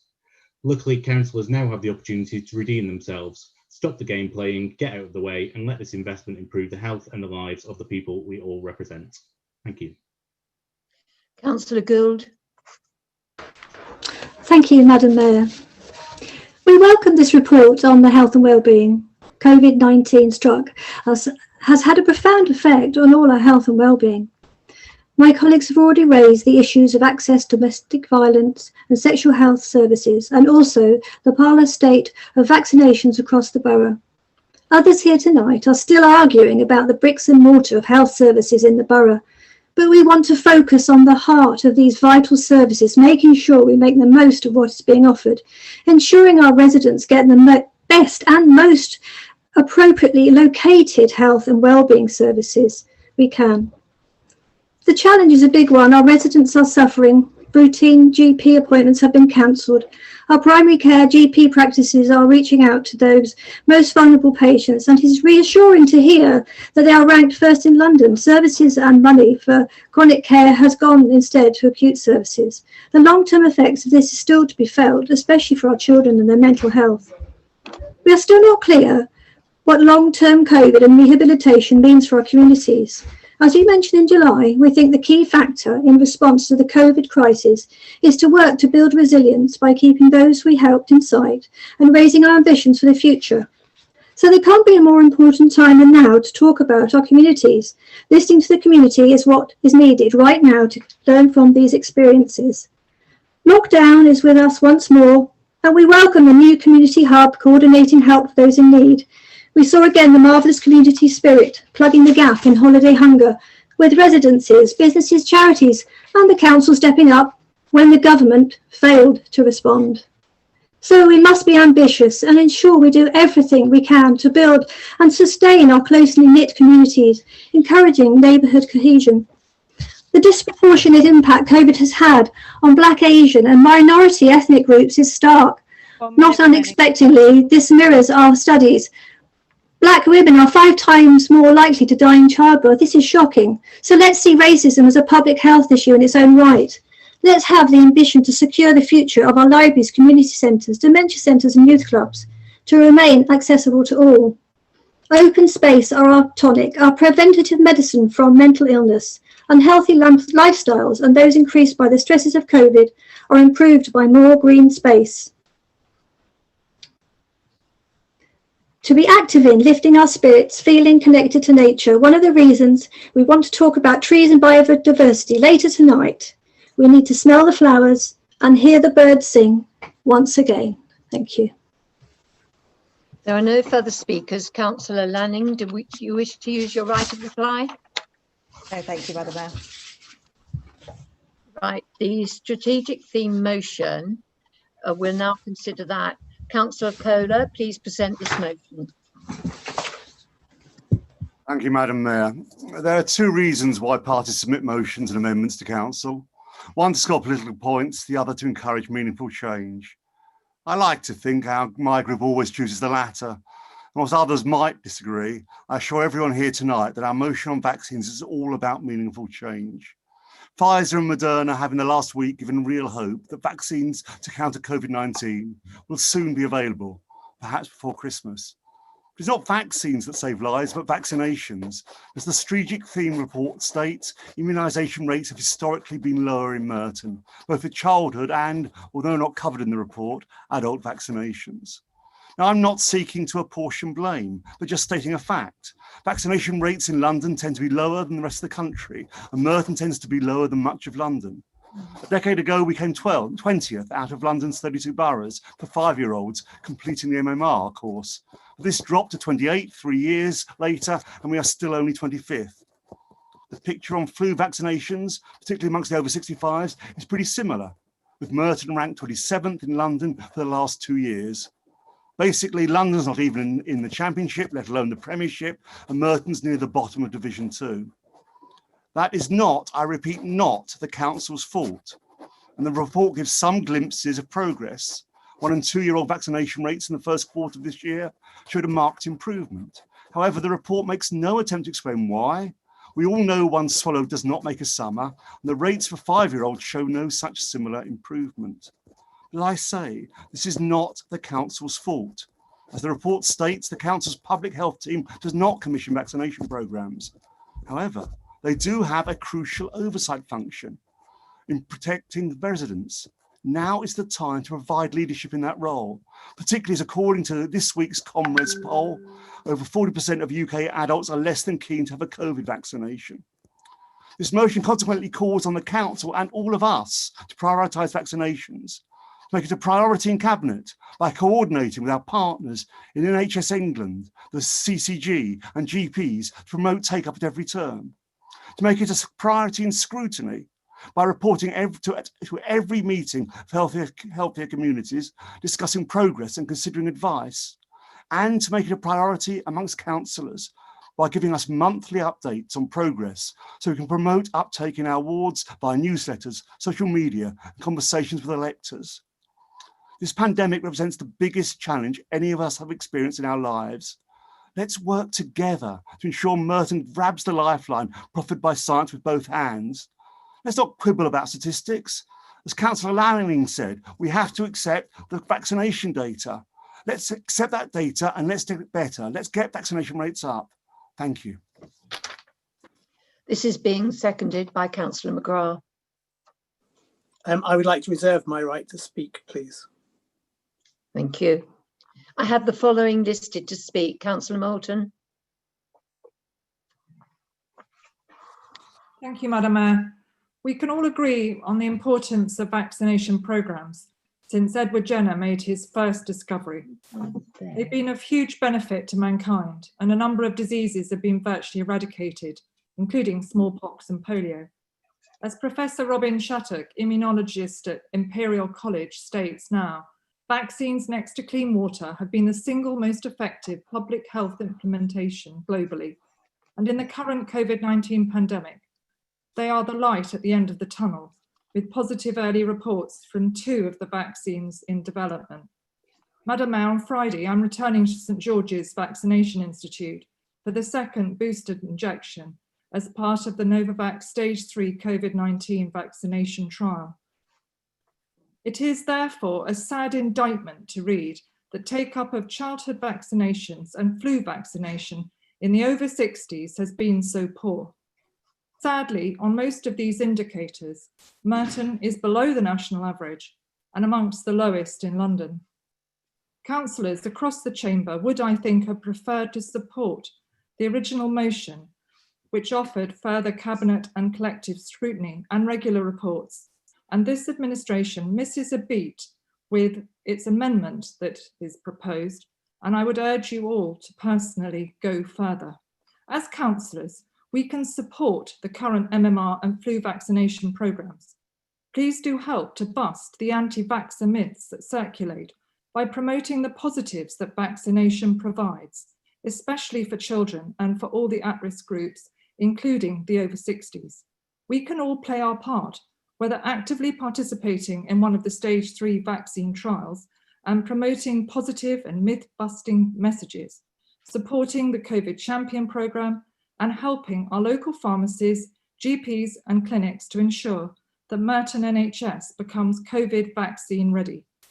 Madam Mayor, it's a shame that this motion is being amended tonight, but I urge us all to do all we can to increase the take-up of vaccinations in our wards and across Merton. Thank you.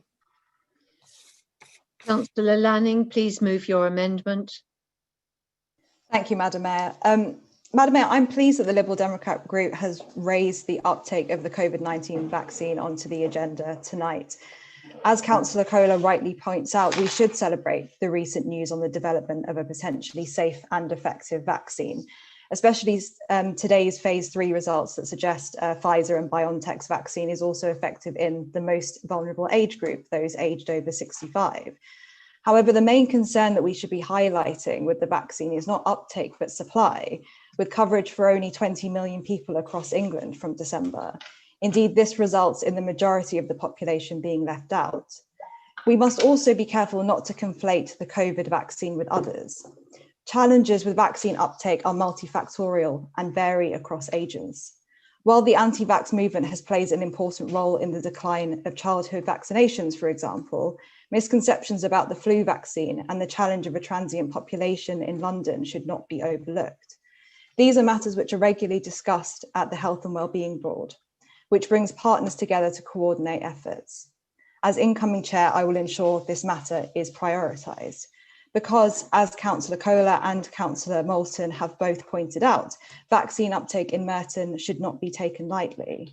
With the COVID-19 vaccine stocks held centrally and distributed by GPs through primary care networks, we stand ready to support our NHS colleagues in ensuring that the most vulnerable groups are able to access the vaccine. And this includes the most vulnerable groups under our direct care, those in receipt of social care and home care. And we have already established a forum to facilitate this, which I actually think speaks directly to what Councillor Kohler is asking for. The Health and Wellbeing Community Subgroup was launched in August of this year to implement Merton's COVID-19 outbreak plan. It has oversight of communication and engagement with the general public, with a focus on protecting vulnerable communities, particularly those disproportionately impacted by COVID. It's together with MVSC, which represents Merton's voluntary sector, Age UK, representing the group most at risk from COVID, Health Watch Merton, which ensures that the patient and public voice is embedded, our Young Inspector, to ensure we are reflecting the point of view of our young people, in addition to the CCG and the Council. And I think that this is the ideal forum to ensure that Merton residents are adequately protected from COVID-19. And that is why, in our amendment, rather than redirecting resources from a team that is working around the clock to keep residents safe from COVID, it should be that this health and wellbeing subgroup continues to undertake this work that is ongoing. And it is through this group that the Council should be updated on the issue so that we can collectively support the work of the NHS, the work of the Council and our voluntary sector partners, who are all working together to reset and recover for all our residents. Madam Mayor, I move this amendment. The amendment is being seconded by Councillor Curtin.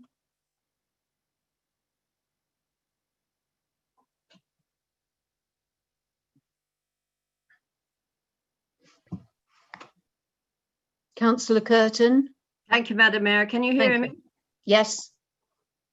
I speak as a retired nurse and someone who knows the importance of immunisation to our communities.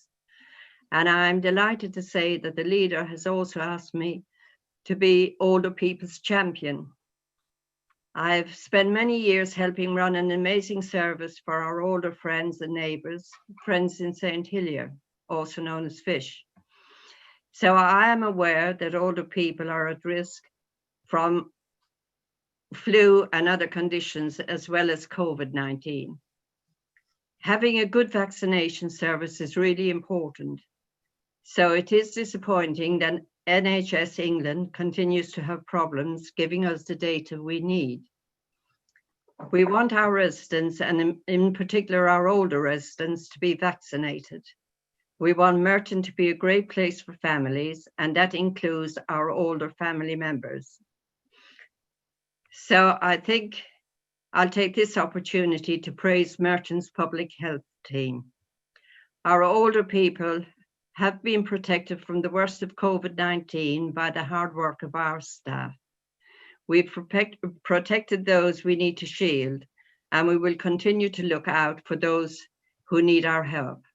So I don't agree with the, instead of adding unnecessary work for our staff, they should be supporting them. National Health Service England should give us the data that we need, but that shouldn't detract from all we are doing to vaccinate our residents. For the sake of all older people, I am happy to second the amendment. Thank you. Councillor McGrath, do you wish to speak now? Thank you, Madam Mayor. I was disappointed to see this Labour amendment for two reasons, really. The first is this attempt to obfuscate the poor vaccination statistics we have in Merton. Now, I accept that there are problems with the data, and there are problems with collecting the data. But those problems are not unique to Merton, so they don't explain why Merton does so much worse than other parts of London. They also don't explain why our figures are worse year on year. It's not just 1 year, this is not just a blip. Our figures are bad year on year. We have, for example, the 8th worst MMR vaccinations at age 5, having had both MMR vaccinations in the entire country. That really should be worrying us. Now, Councillor Lanning said earlier in answer to Councillor Kohler's question that we just have to accept the NHS data. And I'm not sure that that's right. It seems to me that's an abdication of responsibility. We have to work with the NHS to try and work out what's going wrong with the data. Places, other boroughs in London like Tower Hamlets and Newham have far more problems in poverty than we do, and yet their results are better than ours. Secondly, this amendment deletes the call for action. Now, Merton doesn't have sole responsibility. Of course, it has to work with the NHS. But as we have all become even more aware recently, vaccinations are a key public health measure, not just to deal with new diseases like COVID, but to ensure that what were actually scourges of childhood, like measles and whooping cough, which used to kill thousands of children every year, no longer do so, and that our older population doesn't have years taken off their lives by flu. Madam Mayor, whatever happens to this motion and this amendment, we've all got a duty of leadership in this area. My wife, until she retired a couple of years ago, worked as a GP in Merton for many years. And when she was asked about vaccinations by patients, she had a very simple answer, which was that the children of her and every other GP in the practice were vaccinated with the MMR and the other childhood vaccinations. And we need to be ensuring that as leaders of the community, we're making it clear that we support the COVID vaccine and we support children being vaccinated, and of course older people having the flu vaccine. So, Madam Mayor, I would ask members to vote for this motion unamended, but whatever it happens to this motion, let's make sure that we take a leadership role on this. Thank you. There are no further speakers. Councillor Kohler, do you wish to use your right of reply? Just very quickly, Madam Mayor, I'd like to thank Councillor Lanning for her positive response, if not the amendment. I'm pleased that you are going to take a leadership role. That's crucial. All we're really asking for is that leadership role also involves scrutiny, and it also involves other councillors. Keep us all in on this. I'm sad you felt the need for the amendment, but I'm pleased at least for the leadership role you say you're going to take. Thank you. I will now call for a vote on the amendment. Members, please select on your screens either for, against, or not voting. And this is for the amendment.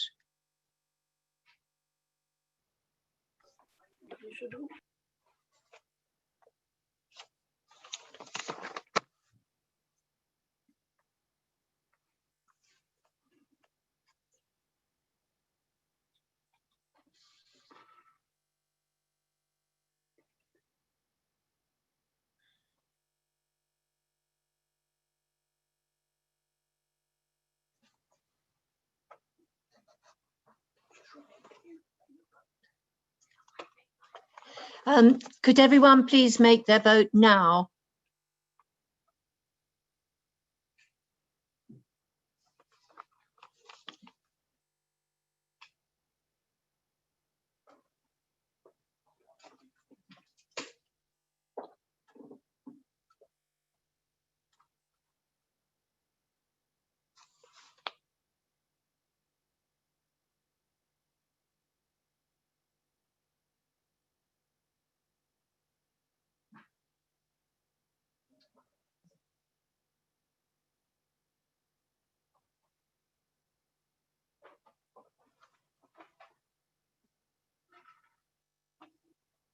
Thank you.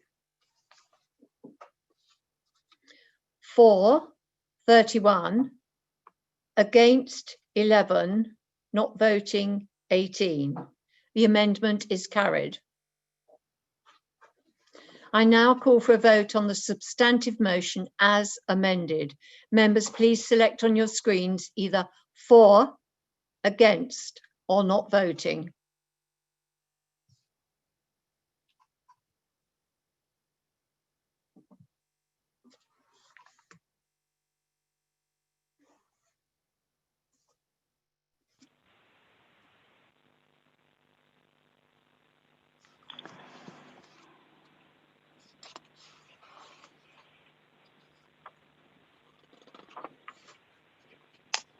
Hello?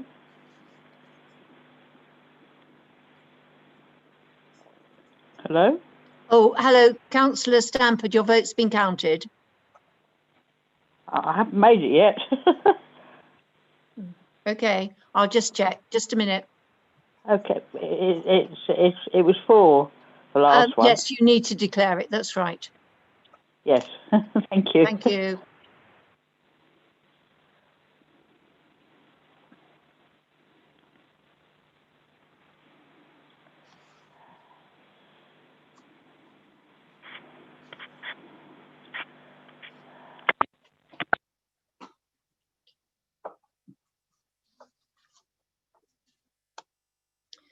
For 38, against 3, not voting 18. The substantive motion as amended is carried.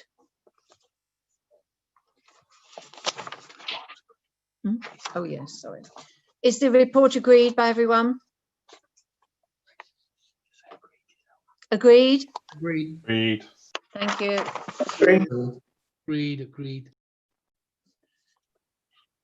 The report of the Wimbledon Community Forum is item number 9. Councillor Holmes, will you formally recommend this report to Council? Madam Mayor, thank you to move this report. The meeting was a very busy meeting with over 25 residents present. We covered the Wimbledon Town Centre Master Plan, the Local Government Boundary Commission proposals, and we had a presentation report from the Assembly member, Leonie Cooper. Thank you, Madam Mayor. Thank you. Item 10, Morden Community Forum. As Councillor Cowper has given her apologies for the meeting, is the Community Forum report agreed? Agreed? Agreed. Thank you. Item 11, Mitcham Community Forum, Councillor Chung. Thank you, Madam Mayor. The report as tabled with the agenda has actually been properly conducted on the Zoom. This is my first experience with Zoom, and I had some very positive reports from people saying that, you know, they found it very interesting. I've actually carried forward some of these agenda items to the next meeting in the early new year, when we hope to have some outcomes on some of the agenda items. And the meeting was actually well received. Thank you so much. Thank you. Item 12, Rains Park Community Forum, Councillor McGrath. I would like to formally move this, Madam Mayor. Thank you. Item 13, Collierswood Community Forum, Councillor Dehaney. Thank you, Madam Mayor. The Assembly member Leonie Cooper gave an update on her work and spoke of concerns for the London economy and the effect it's having on the high street. Councillor Alan Bridges, as usual, gave us his annual report on what's happening in the council, and his emphasis was on COVID-19. Also on Afc Wimbledon new stadium. Councillor Mark Allison, which is now the leader, provided an update on the council's finance. As members will see, the report is well detailed, so I need not say any more. Thank you, Madam Mayor. Thank you. Supplementary Agenda 6. Councillor Holden, please move the motion. Thank you, Madam Mayor. I'm moving this Conservative Group motion tonight, calling on this council to tell the administration to abandon its unfair new parking tax. So here we are again, another year on, another Labour parking tax. It was only last year that we in this place debated the last set of parking tax increases. Those changes are still working their way in and have caused general chaos and misery to lots of residents across Morden, with an especially hard impact on the good folk of Wimbledon and Rains Park. For example, the many fining of residents who hold valid e-permits and the Ringo system failing residents in multiple different ways. Officers even acknowledge that these taxes have a disproportionate impact on the west of the borough, but still this Labour cabinet seeks to ram it through. Last year, Councillor Welton said it was a bold policy. I call it a cynical attack on areas of the borough which don't tend to vote Labour. If he wanted to be bold, then he would seek a fair policy Instead, they come back for more tax. And yet you may say, isn't this to tackle polluters, which I may say is a noble aim, but it has to be pointed out that no action has been taken by this administration to tackle the bulk causes of emissions, these being from HGVs, buses, diesel commercial vans, and old taxis. There has also been no discernible effort made to use the existing anti-idling powers and enforcement powers that we have. So when all is said and done, what are these proposals for? Well, it would seem to any member of the public that Labour are just creating a money-making cash cow, milking the residents who need their cars. Labour are essentially anti-car and deliberately making people's lives more difficult. Which brings me to the issue of fairness and proportionality. This has a negative impact on the elderly, who often own cars from a long while ago, or they require family visitors, friends or carers to visit. Either way, these elderly residents will pay a huge increase in either their annual parking permits or visitor permits. The poor, often poor residents, can't afford to upgrade their cars due to cost worries and expense. This tax could very easily negatively impact these residents over their wealthy neighbours who can afford to upgrade their cars.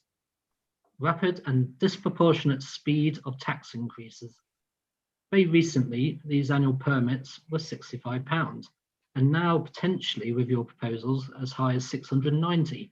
Visitor daily permits have gone from £2.50 to £8.50.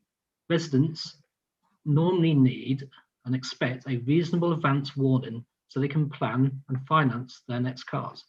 You're instead ensnaring people. And also location bias.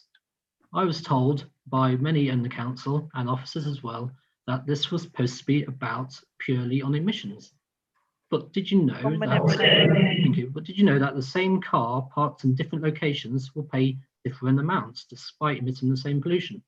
This location bias is against Wimbledon and Rains Park. Madam Mayor, to summarise, we think these parking tax proposals are regressive, unfair, and will bring the council into disrepute with the residents of Morden. Therefore, I call on this council to support our motion tonight. This is being seconded by Councillor Dean. Councillor Dean, do you wish to speak now or later? Yes, I do. No, I do, Madam Mayor. Thank you very much. You. This policy is an attack on people who don't vote Labour. Only payable in areas where Labour politicians are rejected at the ballot box, which paradoxically have the cleanest air. And all visiting vans, coaches, buses, lorries that pump out the majority of pollution in this borough won't pay this tax either. In fact, you can run hundreds of diesel buses, like the Mayor of London, and you won't pay a bean. And that's why he wants to keep his polluted buses running across Morden until 2037. And you also won't pay this parking tax if you park on what was previously called your garden. Digging up gardens has been the monument to this Labour tax, as the gardens of Morden have turned from fragrant green to concrete grey, exacerbating the myriad of floods that now occur frequently across the borough. This tax-raising policy does nothing about the air where it's putrid. Let's take Mitcham. The only activity occurring in Labour-led Mitcham is the cutting down of hundreds of mature trees, making Mitcham bereft of one of the mechanisms to freshen the air. This tax, as Councillor Holden says, is also an assault on the poor. You don't even need to own a car, use a car, even sit in a car to be hit by this Labour parking tax. In areas that don't vote Labour, visitor permit prices will be increasing to an eye-watering £6.50 for a half-day permit. If a tradesman is dropping something off, £6.50, please. If a care worker visits you, £6.50, please. As ever, Madam Mayor, Labour taxes hit the poor hardest. Thank you. Councillor Fairclough. Thank you, Madam Mayor. I think tonight we have to be careful, Madam Mayor, not to be offered a false choice. I suspect when the Labour amendment is presented, we'll be told that we need to take action to improve air quality and reduce the effect of climate change. And that's sort of one side, you know, we need to take some action. The other side, that this isn't the right action, sort of war on motorists that we've heard from Councillor Dean and Councillor Holden. The real issue, of course, is that we need to take action that's genuinely effective. Sadly, I think the Conservative group is doing what they always do, which is trying to create a distinction between themselves and the other groups to attempt to squeeze the maximum electoral benefit out of it. I always think they prefer to lose votes here in this chamber because they think it will gain them more votes at election time. But that sort of demeans politics, really. That said, we don't support the administration's proposals, nor their amendment tonight. The scheme bakes in the problems of the January 2020 increases. That's something this motion doesn't unpick.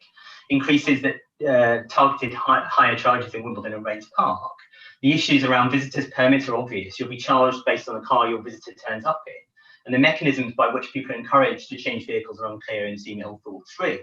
But do we think that it's valid to link cost and pollution? Well, broadly, yes. But that doesn't mean we have to back these proposals without question. So if it's not just about raising cash, then sunrise provisions should be used to give as many people as possible time to change their vehicles before the new charges. It's not about raising cash. We should give discounts to those who rarely use their vehicles. It's the driving that pollutes, and many won't be able to afford a new car. And if it's not about raising cash, then we should be happy to earmark any additional money raised for air quality and climate change measures. Madam Mayor, I'm realistic about tonight's vote. This amendment will be passed, but there's still time for the administration to rethink its plans, and I hope they do. Thank you. Councillor Welton, please move your amendment. Thank you, Madam Mayor. I formally move the amendment. Tackling emissions and air quality is a key priority for the Council. Later tonight, we will debate the climate change strategy, which follows on from our policy last year to declare a climate emergency, which was supported by all parties. I find it disappointing that the Conservative opposition don't support us taking any measures against high polluting vehicles. Because you're not. The principle of emissions charging is that the less polluting your vehicle is, the less you pay, and the more polluting, the more you pay. It seems they are perfectly content to have gas-guzzling vehicles polluting our environment.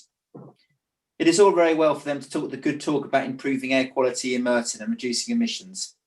But as an administration, we are not prepared to ignore our responsibilities to deliver cleaner local air at a time when the current situation has been described as a public health climate emergency.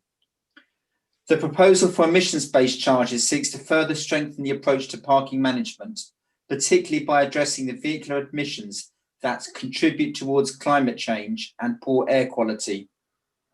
The management of parking, making a vital contribution towards our strategic transport objective, include the following: a reduction in the vehicular emissions that contribute to climate change and air quality, improved public health through increased use of active travel modes, including cycling and walking, a reduction in traffic congestions and obstructions caused by parked cars, ensuring road safety for all users, good accessibility to employment, education and key services for all residents. As a council, we will seek to introduce policies that encourage a reduction in car journeys and the use of sustainable transport modes. Where vehicle use is necessary, we will introduce policies to encourage and support a switch to lower emissions vehicles. The main benefit of the proposals are as follows: improvement in public health outcomes by changing to cycling and walking. There could be a reduction in obesity levels, respiratory and cardiovascular disease. In addition, reducing health inequalities throughout Morden. Reduction in air pollution and improved air quality. Less use of cars and throughout the borough will reduce harmful emissions and consequently air quality will improve. Reduced car ownership and a shift from higher to low emission vehicles and an increase in car clubs, which will contribute to a reduction in Merton's carbon footprint. Part of Merton's emissions-based charging policy is based on the TfL ULEZ model, which had a significant effect on vehicle emissions, and it is estimated that there will be a 20% reduction in NOx emissions London-wide in 2020. 1 minute remaining. Transport is a major source of the carbon dioxide emissions that contribute towards climate change. The use of petrol and diesel vehicles in the borough make up 19% of Merton's carbon emissions as a result of the 600 million kilometres driven in Morden each year. The consultation has received many responses, which we are carefully considering before Cabinet makes a final decision, but the principle is a sound one. There will also be an opportunity for scrutiny to look at our proposals and make any recommendations before it comes back to Cabinet. As a council, we will listen, and I thank people who have responded, many of whom supported the principle of adopting an emissions-based parking system. I ask colleagues, therefore, to support the amendment to the motion, which supports this principle. Tackling emissions and improving air qualities. An emission-based levy is just one of a number of measures we can take as a council. Thank you, Madam Mayor. The amendment is seconded by Councillor Quilliam. Thank you, Madam Mayor. I'm personally very pleased that this Labour Council, as Councillor Welton has said, is taking emissions-based parking charges seriously as a key part of building a modern transport system, one that promotes active travel and works to reduce the increase in car use we've seen across the country, not just since the start of the pandemic, but actually over the last decade. I was surprised to see the Conservative motion, not only because Sadiq Khan's just successfully fended off attempts by the Tory government to expand the congestion charge and land our residents with big bills themselves, with little or no evidence of a link to emissions or congestion. But also because despite backing a cross-party motion on climate change, despite claiming they want action on air quality, and despite their Prime Minister proudly touting his green credentials just this week, in this motion, they've firmly proven themselves unwilling or unable to make the hard decisions needed for our residents' health and the future of this borough. Now, I'm not going to preempt the consultation outcome, but it's good that Councillor Welton has made clear the council will listen to residents' concerns across the borough, from my ward in West Barnes, all the way through Wimbledon to Pollard's Hill and beyond. The fact is, the scheme addresses the physical impact and cost of cars parked on our roads. It prevents the unfairness of higher charges where there's little or no access to fast, efficient public transport. And it helps capture some of the carbon and health costs of the emissions from these vehicles.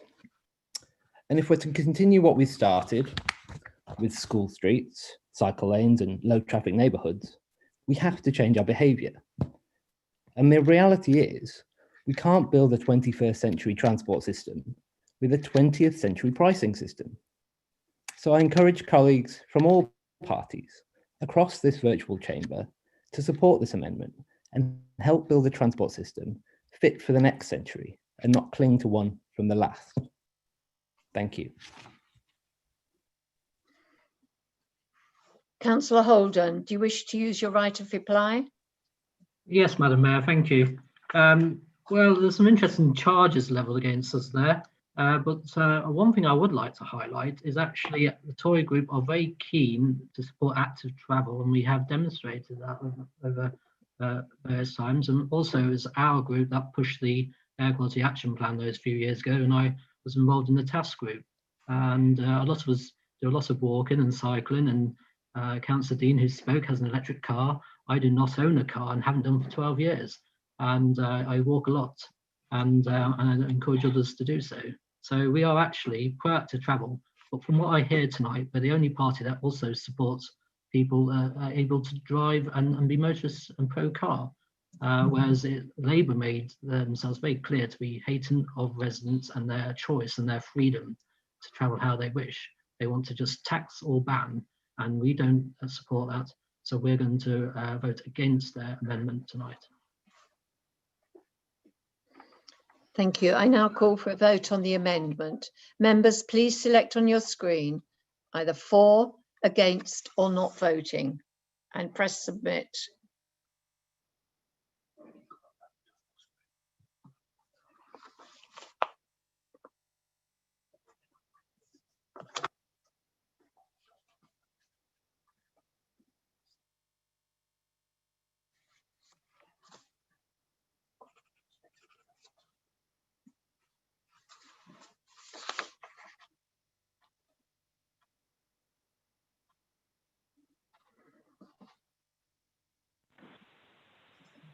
Hello?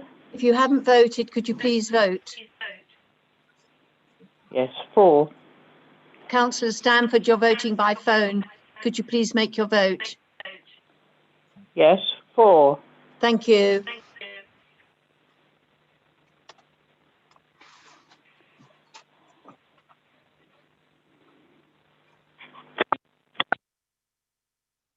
For 33, against 24, not voting 2. Labour amendment is carried. I now call for a vote on the substantive motion as amended. Members, please select on your screens, either vote for, against or not voting, then press submit.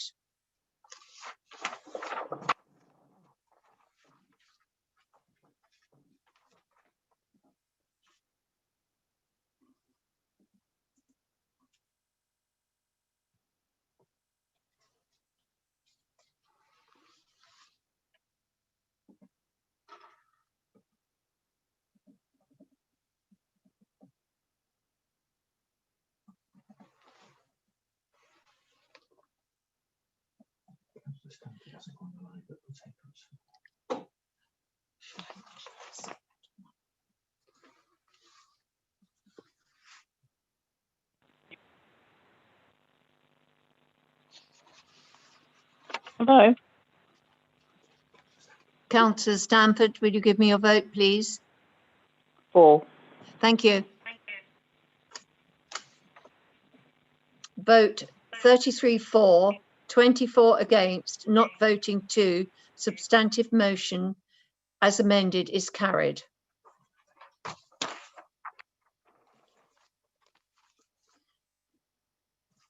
Item 15. Councillor Stringer, please move the motion.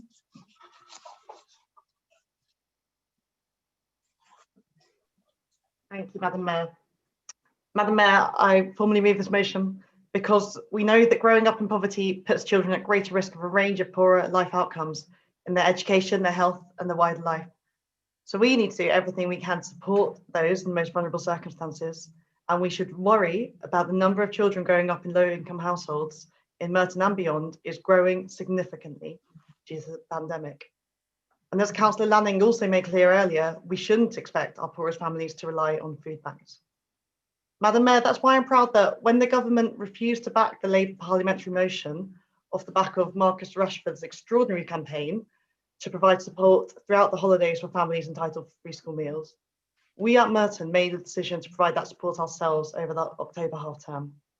I'd like to thank the schools for their hard work on this, and also the many charities, businesses and individuals who stepped up to support vulnerable families. But we should not be relying on charitable donations to feed our poorest, nor should individual councils with their incomes and expenditure drastically affected by COVID, coming hard on the heels of a decade of authority, be expected to provide this much needed support without additional funding. We were happy to do so in these extraordinary circumstances, but it is the government who has been relentlessly cutting benefits since 2010, which should be providing these families with the dignity they deserve to be able to buy the food that they need. We were disappointed that one of our 2 local MPs did not support the parliamentary motion to provide this additional income. The recent announcements, which are being heralded by the amendment coming to you, have very little detail. And as we have seen so often throughout this pandemic, Tory promises have always fallen down when it comes to the detail. And from the initial information that is available, it suggests that they will be limited in how the funding can be used, and that the funding is also intended to be spread more thinly than what we and Labour and Marcus Rashford are calling for. We are clear that the right thing to do to address holiday hunger would be for the government to commit to putting funds in the hands of families during school holidays for as long as this period of lockdowns continue. I urge you to support this motion. Thank you. This is being seconded by Councillor Henry. Do you wish to speak now?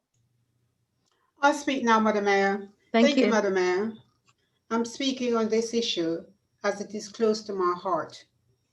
And because Councillor McAllister, who is our new leader, has asked me to be his champion for fighting food poverty. We share a commitment to helping people get the food they need.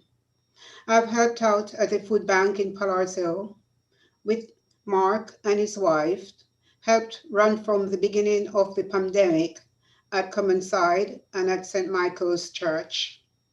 Mark and many of my friends like Councillor Welton, Councillor Fraser, Councillor Kirby, and our MP, Siobhan McDonnell, volunteer there every week.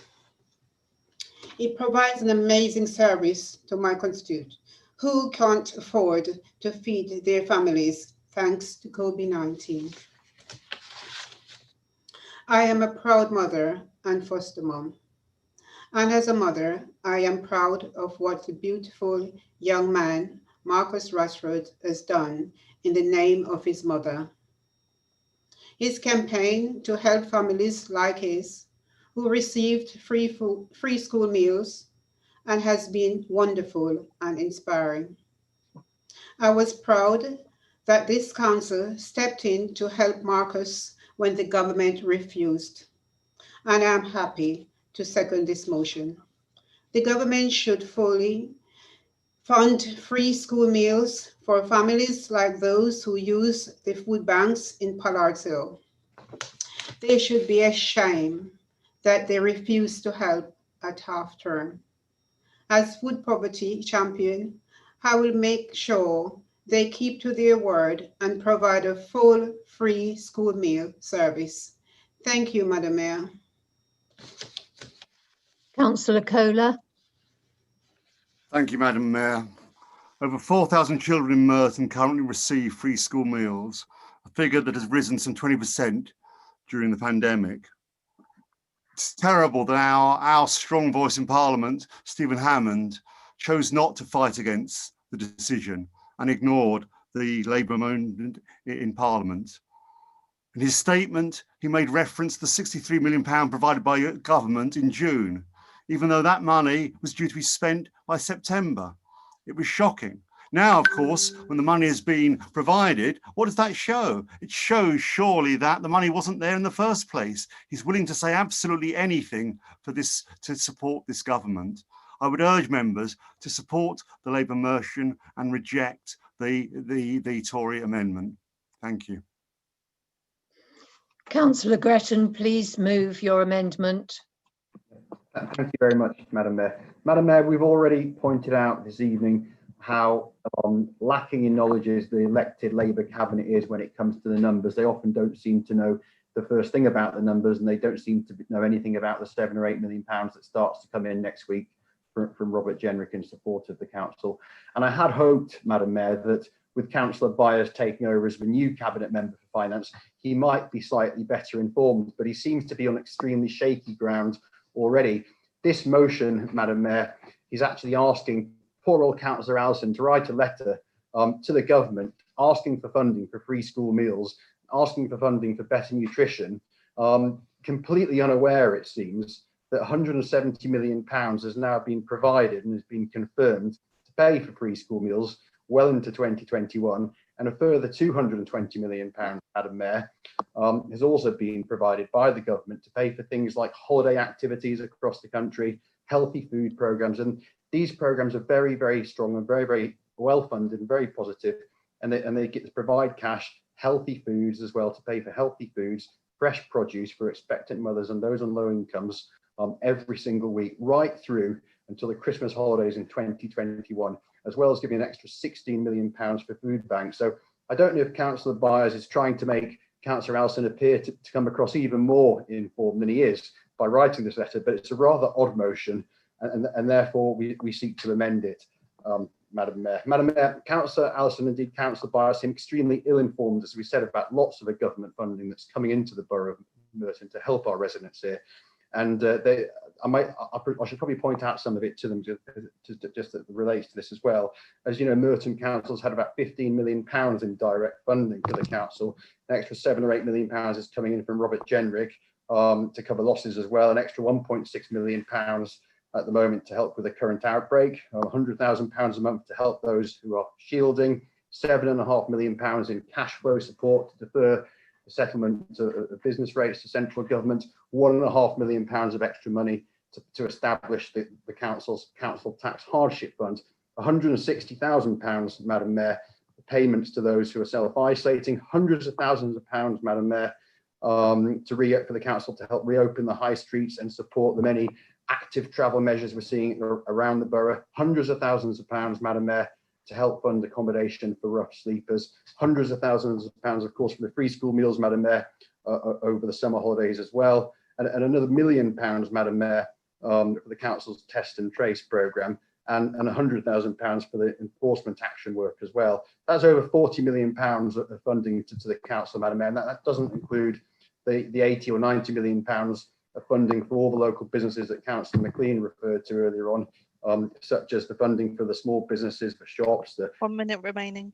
leisure and hospitalities, and so on. So I know Councillor Allison has struggled enormously with the numbers and struggled to keep up with the funds that are coming in from central government to the residents and to our borough in Merton. But if the Labour councillors want to help Councillor Allison, then I suggest that the best thing they can possibly do is putting up their hands and voting in favour of this Conservative amendment, and encouraging Councillor Allison to write to our fantastic local MP, Stephen Hammond, and voice his support for the very strong, positive financial support that our government is giving Merton. Thank you, Madam Mayor. The amendment is seconded by Councillor Omar Bush. Thank you, Madam Mayor. I think all councillors would agree that the issue of providing free school meals to vulnerable children is one of great importance, and the government should have made the announcement sooner. That being said, after the commitment was made for over £400 million to provide free school meals and other support for children until the end of 2021, it is a great surprise to myself, and I'm sure to many of my colleagues from all parties, that this motion was not withdrawn after the government's actions voided the recommendations of this motion. If this motion is passed, the council will be in the bizarre position of writing to the Secretary of State to demand that she takes an action that she has already taken 10 days ago. This is why our amendment was necessary, to bring the facts before this council. We have clearly set out that the government's actions, its commitments to the children of this borough, London, and all of England. And it's important to remember that as a council, we have a platform not only to attack and condemn, but also to encourage, and the ability to show our support as a council when the government acts in the interest of Merton and the wider country. And colleagues, regardless of your political affiliation, I think we all agree that supporting children through the pandemic is incredibly important in Merton and across the country. Therefore, I hope you can join me in supporting the actions of the government to provide free school meals until the end of next year. Thank you. There are no further speakers. Councillor Stringer, do you wish to use your right of reply? Thank you, Madam Mayor. Yes, I will briefly, if that's okay. So I welcome the principle that the opposition councillors here share our commitment to addressing food poverty, and that is very welcome indeed. But let me make clear, the best way to tackle food poverty is to tackle poverty. And despite Councillor Gretton's speech, I've had sight of as much detail as we have at the moment, and let me tell you, it's not at all clear that the funding is sufficient for, or meant to be for, directly providing vouchers or cash for families. And that is my fear. Because anything that relies on families having to go to certain places at certain times to get something that we all in this virtual chamber take for granted is a guaranteed way to make poor people's lives harder. As someone who grew up reliant on free school meals due to my family's circumstances, at a time when it was very evident at lunchtime which girls were paying for lunch themselves and which weren't, I'm alive to the stigma that comes with that. Thankfully, within school terms, things are different now. Children and young people pay in their canteens all in the same way, and no one knows who is funding it ultimately. So during the holidays, we should not expect families to have to rely on community provision to access support to feed their children. minute remaining. So the government announcements, as I've made clear, have tried to paint it as a response to the campaign led by Marcus Rashford and supported in the Commons by Labour. But it does not look like the funding is sufficient to fulfil those demands, whilst also supporting other vulnerable households, which is what the available information suggests it is designed to do. We will at Merton take whatever funding we can get, and we will use it as effectively as possible, I can assure you of that. But the need is growing. The number of pupils eligible has risen even further than what Councillor Kohler quoted. And we are clear that the right thing to do is for the government to commit to putting funds in the hands of families during school holidays for as long as this pandemic continues. Thank you. I now call for a vote on the amendment. Members, please select on your screens either for, against, or not voting, then press submit.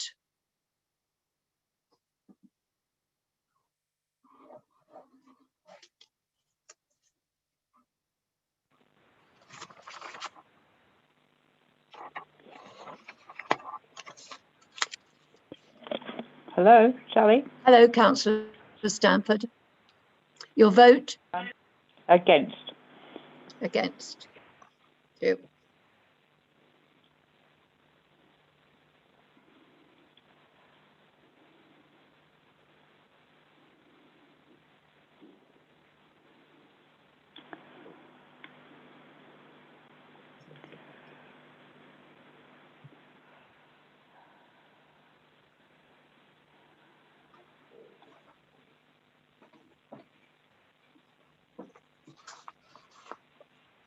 For 20, against 37, not voting 1. Conservative amendment is lost.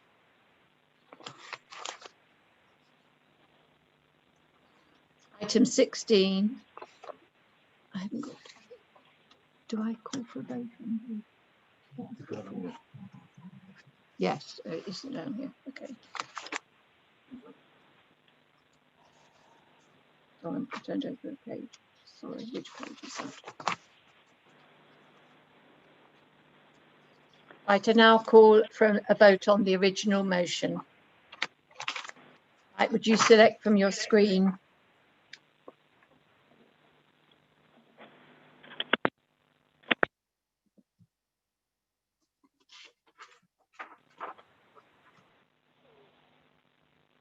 Hello. Councillor Stanford, your vote, please. For.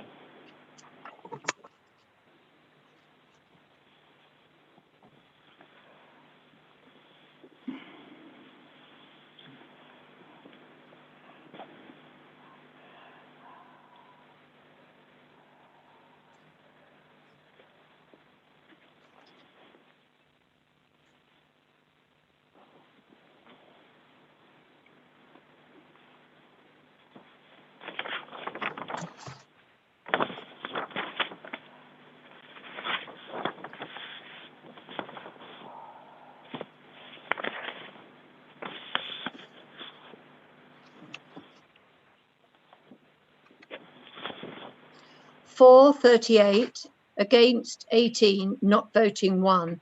Original motion is carried. Item 16, constitution of committees and other bodies. Councillor Allison, will you move this report?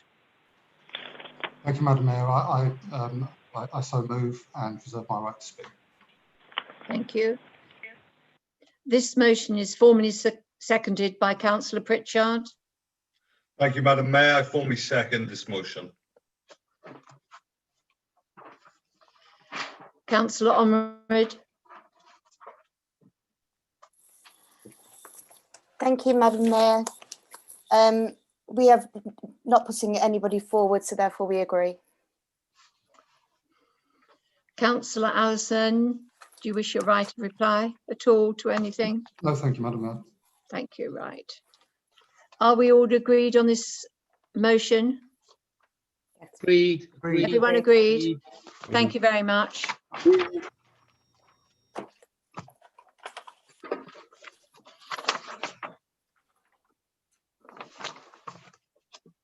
Item 17, overview and scrutiny annual report. Councillor Southgate, will you move this report? Yes, thank you, Madam Mayor. Well, this report, it's for 2019-20. It's reaching you much later than we planned. It should have gone to the July council meeting. That's 4 months ago now. Yeah. So now it reads rather as the record of another time before the pandemic. And as we're now almost halfway through the next civic year, 2020-21, I'd prefer to talk about what we're doing at the moment and scrutiny's role in helping Morden to deal with and indeed to recover from the pandemic. So after a complete lockdown in April, we resumed essential scrutiny in May. We channeled all activity through the Commission, and it met every month until the August break. And we've now resumed the full schedule of panel meetings from September on. I would like to record my thanks to the administration, in particular, Chief Exec and officers, for continuing to support scrutiny during this period. Scrutiny colleagues in other London boroughs were not so lucky. They tell us that scrutiny was suspended while their councils focused on essential services only. We found that essential scrutiny had much to recommend it. Shorter agendas, verbal updates from officers rather than long reports, and more focused meetings with one substantive item on the agenda. So all the changes that have been recommended in the scrutiny improvement plan were then forced upon us by the pandemic. I rather hope they will stay even when we get back to meetings in the Civic Centre. We've had some significant changes in our scrutiny team this year. I thought I would never forgive Julia Reagan for retiring after 10 years as our scrutiny manager, but she did see us through the worst of the emergency, retiring only at the end of July, when we knew how scrutiny was going to get back on track. And now we have Lisanne Eddy as our interim scrutiny manager to support Stella Akinton and Rosie McKeever and complete the scrutiny team.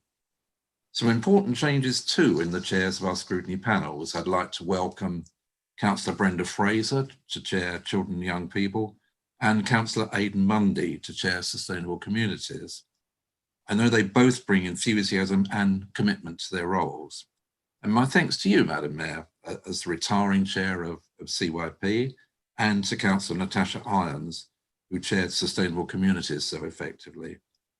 Finally, let's remember scrutiny is here to make changes for the better in the lives of our residents in Merton. Let's evaluate the meetings we hold and consider whether afterwards we have in fact made progress towards that goal. It's not just there for noting the reports, but to take action on what we learned during those scrutiny meetings. Thank you. This is being seconded by Councillor McCabe.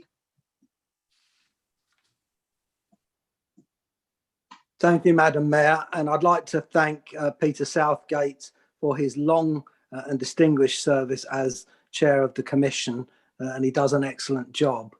I was particularly drawn to his remarks in the middle of page 159, where he said, and I quote, "Healthier communities maintained their support for disadvantaged Merton residents in making the case for the promised new acute hospital on the St Helier site." Madam Mayor, I'm really proud that the Scrutiny Commission and the Health Panel stuck up for the people of Merton, for the deprived communities around St Helier Hospital, for the BAME communities, and address the issue of health inequalities. And Madam Mayor, I'm also ashamed that a minority of councillors think that their role as a Merton councillor is sticking up for millionaires from Belmont and from Surrey. Madam Mayor, earlier we heard a reference to US politics, and in particular a legal challenge to decisions. I think we've also heard some other issues from America, because tonight we've heard some fake news. One item of fake news is that if we don't invest 500 million in Belmont, that there's no investment. That's not the case. St Helier Hospital could have had that 500 million, and that was one of the options that was considered. And the second bit of fake news is that we heard that members of my panel were shouted down in health scrutiny. Madam Mayor, that's simply not true. Members were not shouted down, they were voted down, and that, Madam Mayor, is democracy. I second. I have the following listed to speak. Councillor McLean. Thank you, Madam Mayor. May I begin by thanking Councillor Southgate and the officers for preparing the report. The report mentions recommended changes to agenda planning and the conduct of meetings to achieve a clearer focus on objectives and outcomes, which have now been incorporated in the scrutiny plan, which we welcome. I would also like to add to Councillor Southgate's comments in the foreword of the report and acknowledging Julia Regan's and her 11 years of outstanding service to Merton Council. And of course, Stella and Rosie and the team continue to uphold the highest of standards, and we thank them for that. Madam Mayor, Councillor Southgate's 14-year commitment as Head of Scrutiny and Chair of the Overview and Scrutiny Commission also deserves a mention. And I also want to note the good work that has been undertaken in the Constitutional Task Group, in particular around the election of scrutiny chairs and exploring the merits of a House of Commons Select Committee style arrangement, complete with secret ballots.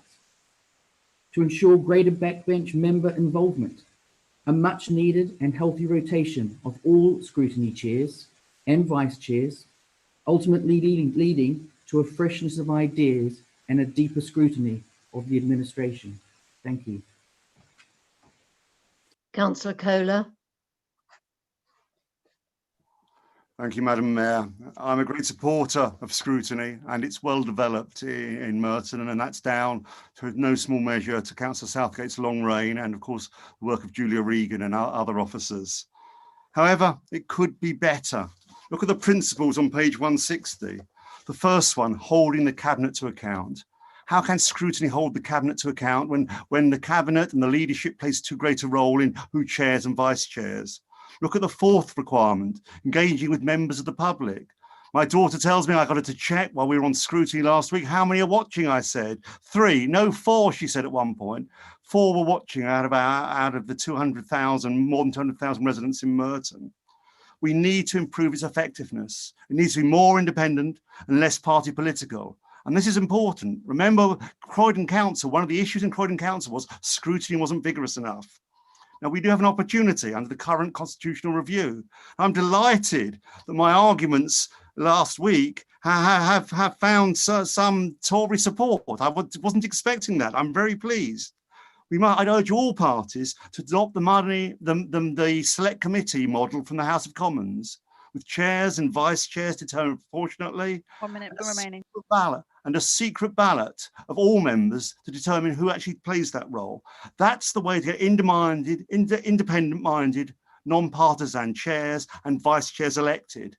It is, in my view, no coincidence that the most non-partisan, cohesive scrutiny committee is FMTG, chaired by Councillor Crowe, who's totally non-partisan in that role. And it's the one committee where leaders of no parties play any role in determining who chairs it. I would say to all the backbenchers there, scrutiny can be more effective and help if we take complete control of it like that. Thank you. Councillor Southgate, would you like to use your right of reply? No, nothing to add, Madam Mayor. Thank you. As there are no further speakers, unless I hear any dissent, I will take it as agreed. Agreed? Agreed, agreed, agreed. Agreed. Thank you. Item 18, draft motion community plan. Councillor Allison, will you move this report? It's for 20 to 26.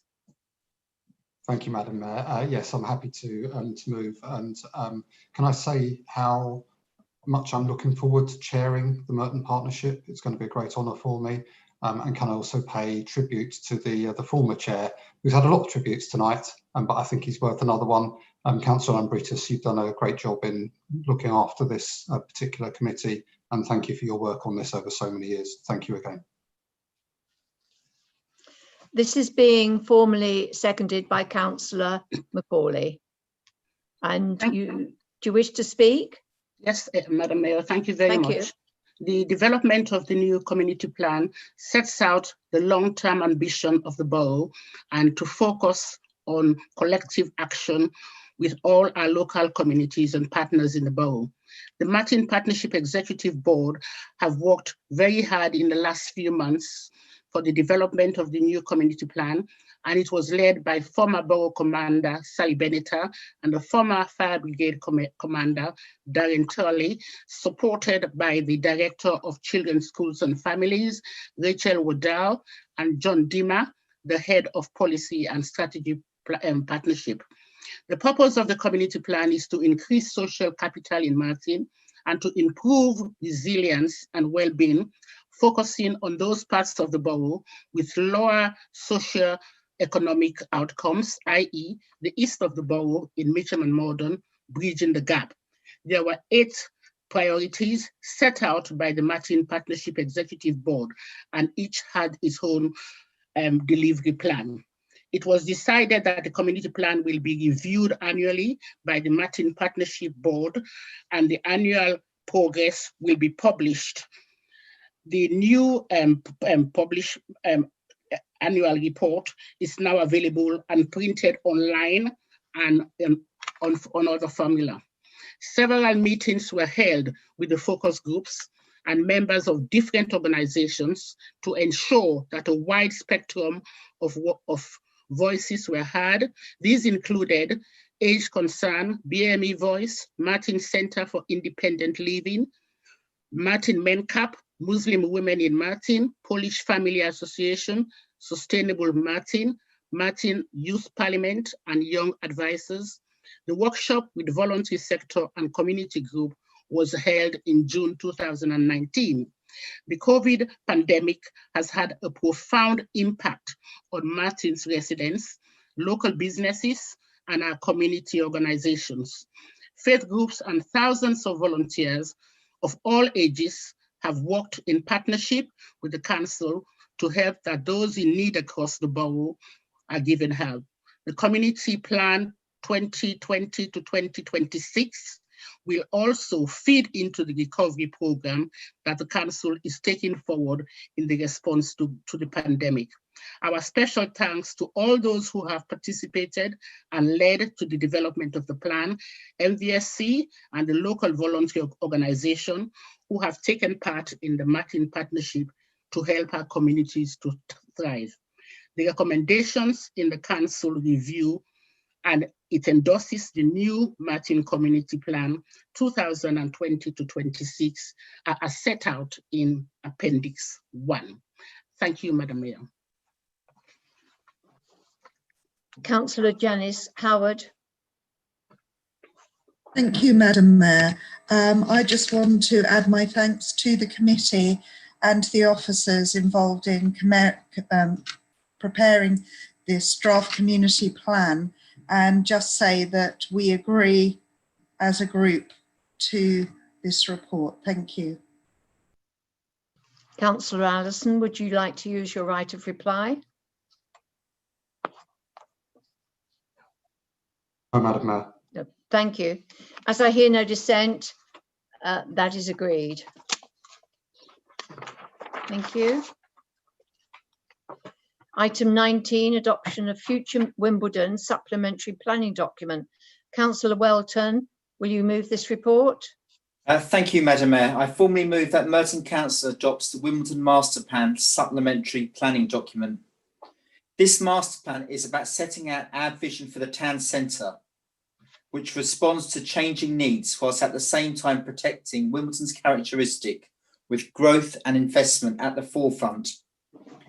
We are blessed by having a brand known throughout the world, thanks in no part to being the home of tennis. Wimbledon SW19 is an iconic and prestigious name, and it's those high standards which the council wants to replicate. Whilst the focus is on for planning application, it illustrates a long-term vision for Wimbledon's built environment into the 2040s. The vision is focused on the qualities of place, good public realm, better and coordinated design, and supports a more flexible mix of town centre uses. As a supplementary planning document, it provides guidance specific to Wimbledon Town Centre for the design of development and public spaces and to attract investment. We need to be clear as a council on the nature of the town centre, the uses that contribute towards a vibrant and successful commercial offer, how this integrates with the existing residential communities, and how the quality of design, public realm and architectural design lie at the heart of successful places and underpin good growth. We are also aided by having some of the best transport links in outer London by having trains, trams, bus and tube. This is unique to Merton and Wimbledon. As a train station, Wimbledon is the second busiest in outer London and the 22nd nationally, with 18 million passengers. In the future, we hope that it will be a hub for Crossrail 2, but we can't put off waiting for something that is unlikely to arrive until the mid-2030s at the earliest. And now there is a great need to move on and get the plan adopted. Although a plan for managing growth, we recognise the context in which this guidance now sits has shifted dramatically with the COVID pandemic. In the short to medium term, it will guide the recovery of Wimbledon Town Centre with an emphasis on quality and experience of the place, leading to longer term growth and transformation. Since the close of the Future Wimbledon consultation on the 6th of March, the COVID-19 pandemic has accelerated change in our town centres and high streets. The Future Wimbledon SPD was created through a process of workshop engagement and refining the priorities to form a vision and framework for both buildings and public spaces. Having widely consulted on with residents and businesses over the past 5 years, it is clear that we need to have this master plan in place both for recovery and for creating that long-term vision. By adopting the SPD, we are providing detailed guidance for development in Wimbledon Town Centre. 1 minute remaining. It is also a prospectus to invest in Wimbledon. I know from Planning Committee that it is important this document is in place, which sets out clear council policy for development in the town centre. The SPD has undergone a lengthy process of engagements, and changes made in response include building heights to a maximum of 12 stories in specific areas, which reflects on the feedback we have received. This both recognises the needs of the surrounding area, but also providing high quality office space that is needed. In the scheme of many developments across London, it will be termed mid-rise and is a suitable compromise. I believe that there has been thorough debate in this matter, and the policy we propose is the best way forward. I would also like to thank all the officers in the Future Merton team who have been involved in the master plan and for their work throughout the consultation period in formulating the plan and their work. This is a major planning document for the council with a clear strategic direction, which puts the local economy and growth at its heart. As a council, we are acting in a business-like approach by setting out our vision, but also our willingness to attract businesses and jobs to the area. I'm asking the council to support the master plan and to reject the amendments which would lead to further delay to its adoption. Thank you, Madam Mayor. This is being formally seconded by Councillor Butler. Councillor Butler, do you wish to speak now? Yes, please, Madam Mayor. Yes, thank you, Madam Mayor. I would like to support the adoption of this Future Wimbledon supplementary planning document. Like others in the borough, I can often feel a bit lost in the planning process, finding it difficult at times to recognise the common purpose we all share in making Wimbledon a great place in which to live, to work and to play and to relax in. What this document does is it gives planners, developers and us residents a positive view of the future of Wimbledon and its town centre, a vision over the next 20 years to help each planning decision fit into the wider picture. And yes, some may sadly boil this report down to the potential height of buildings in Wimbledon town centre, but what's made clear here is that while high buildings can sometimes have their place, there's also so much more opportunity for modestly sized office and residential space that can be well designed and let more people live and grow here. It shouldn't just be about building heights, it should just be about Wimbledon's potential, and that's why we are voting against the Liberal Democrat amendment. What I'm particularly excited by is this vision this report has for sustainable growth, which is a bit of jargon that can often pass us by, but it really does mean our ambition as a council about being able to provide good quality of housing and business space, while also taking into account the way this development will impact the environment and contribute to climate change.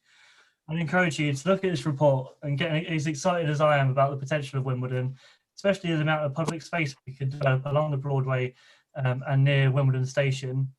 I hope you'll all join me in encouraging those looking to invest in our area to use this document to its full potential as a great overview of what good development means to Wimbledon. This is why I would like to second this motion and vote for the adoption of this report unamended. Thank you, Madam Mayor. I have the following listed to speak. Councillor Holmes.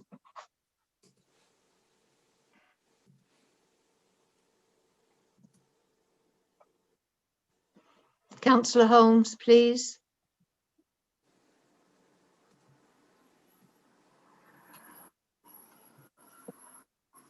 Thank you, Madam Mayor. Can I be heard?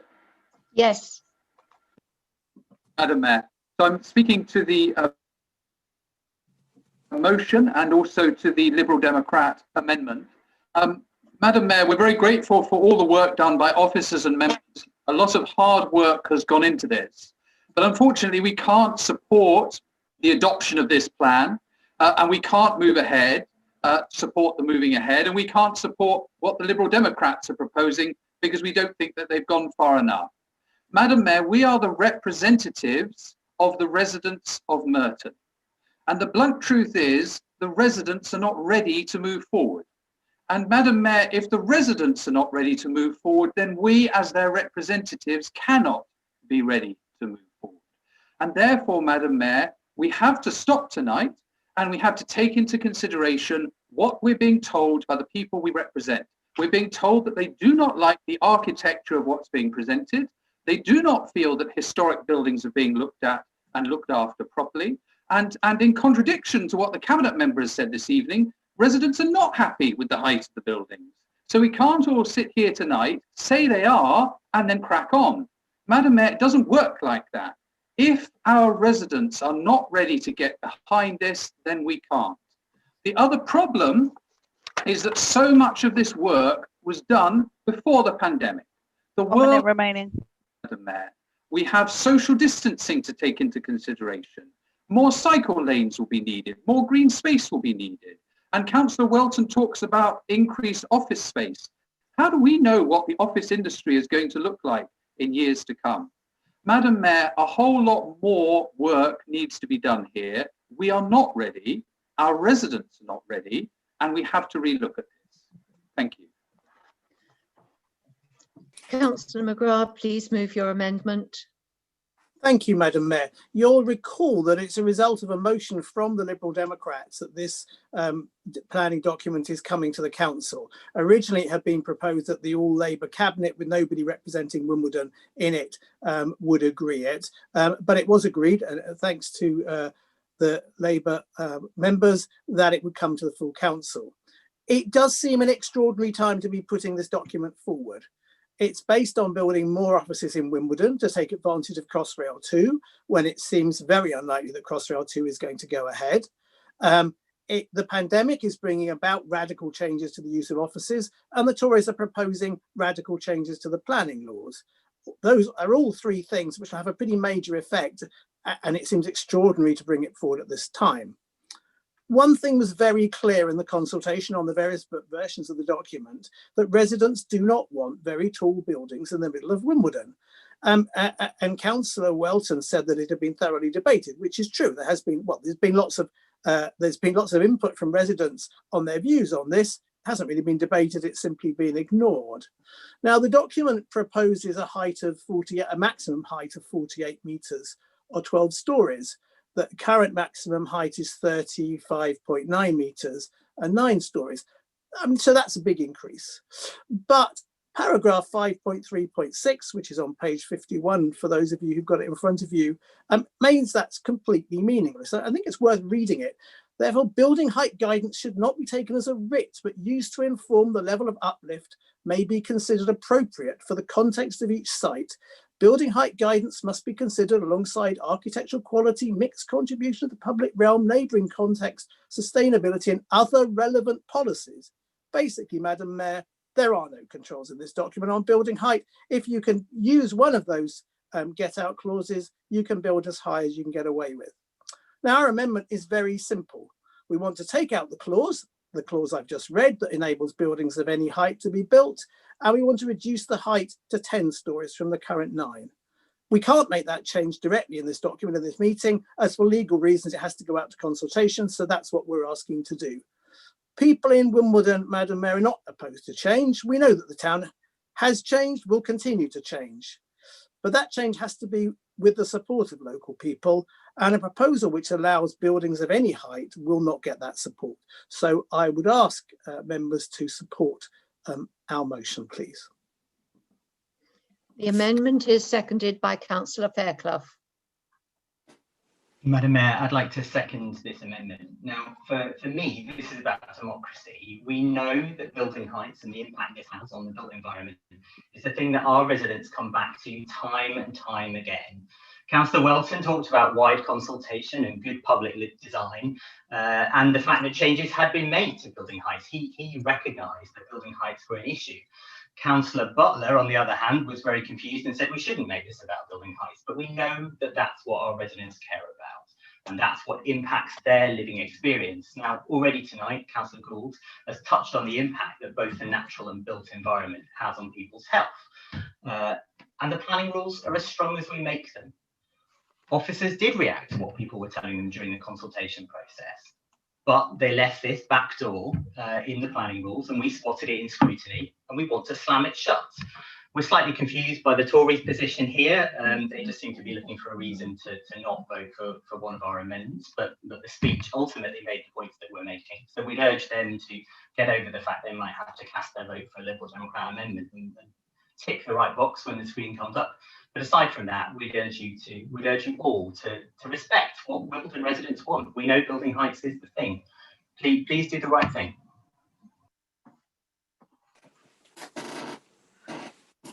There are no further speakers. Councillor Welton, do you wish to use your right of reply?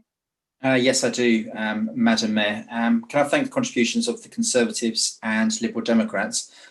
Firstly, in terms of Councillor Holmes, I'm obviously very disappointed at the response. I think it absolutely shows no vision at all for Wimbledon Town Centre. This has been in debate for the last 5 years. I know some of your colleagues have welcomed some of the proposals in there, but we can stand still, we can do nothing, which seems to be the approach of the Conservative opposition, and Wimbledon will decline. It will lose jobs. You know, we have to be out there in a business-like fashion to attract investments to the town centre. In terms of heights, we have gone considerably down in terms of the original proposals, and I think 12 stories is actually a good compromise. It's not that high in the scheme of things. You know, especially across London, we are seeing taller buildings, and that has been the direction of planning policies, provided they are in suitable locations. I think 12 stories is fine in terms of development. And of course, yeah, like any planning application, they are considered on their merits, each and every application. So I therefore ask Council to please adopt the Wimbledon Master Plan. Yeah, we want to attract jobs, we want to have investments, and this is setting out the long-term vision that we wish to see in Wimbledon. So I ask Council to adopt this master plan and to reject the amendments. Thank you. I call for a vote on the amendment.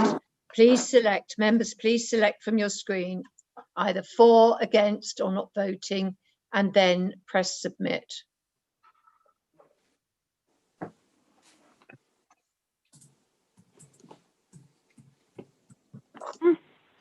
Councillor Stamford, could we have your vote, please?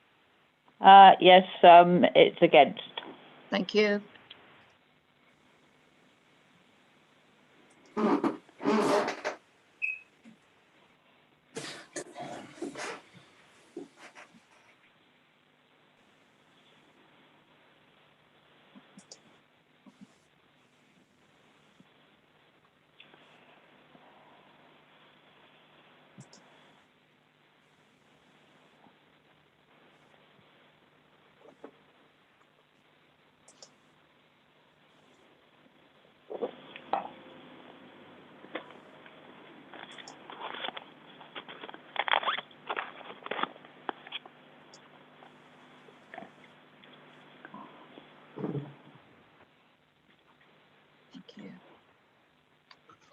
For 9, against 31, not voting 18. The Liberal Democrat amendment is lost. I call for a vote on the original motion. Members, please select on your screens for, against, or not voting, then press submit.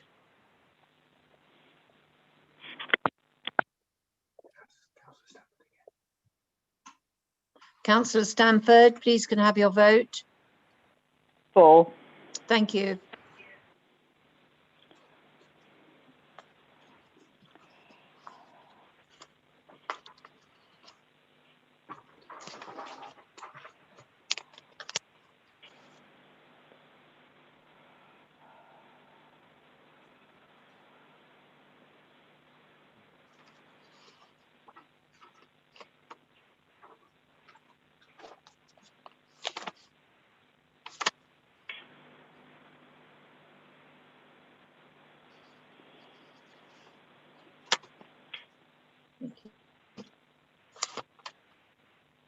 For 31, against 26, not voting 1.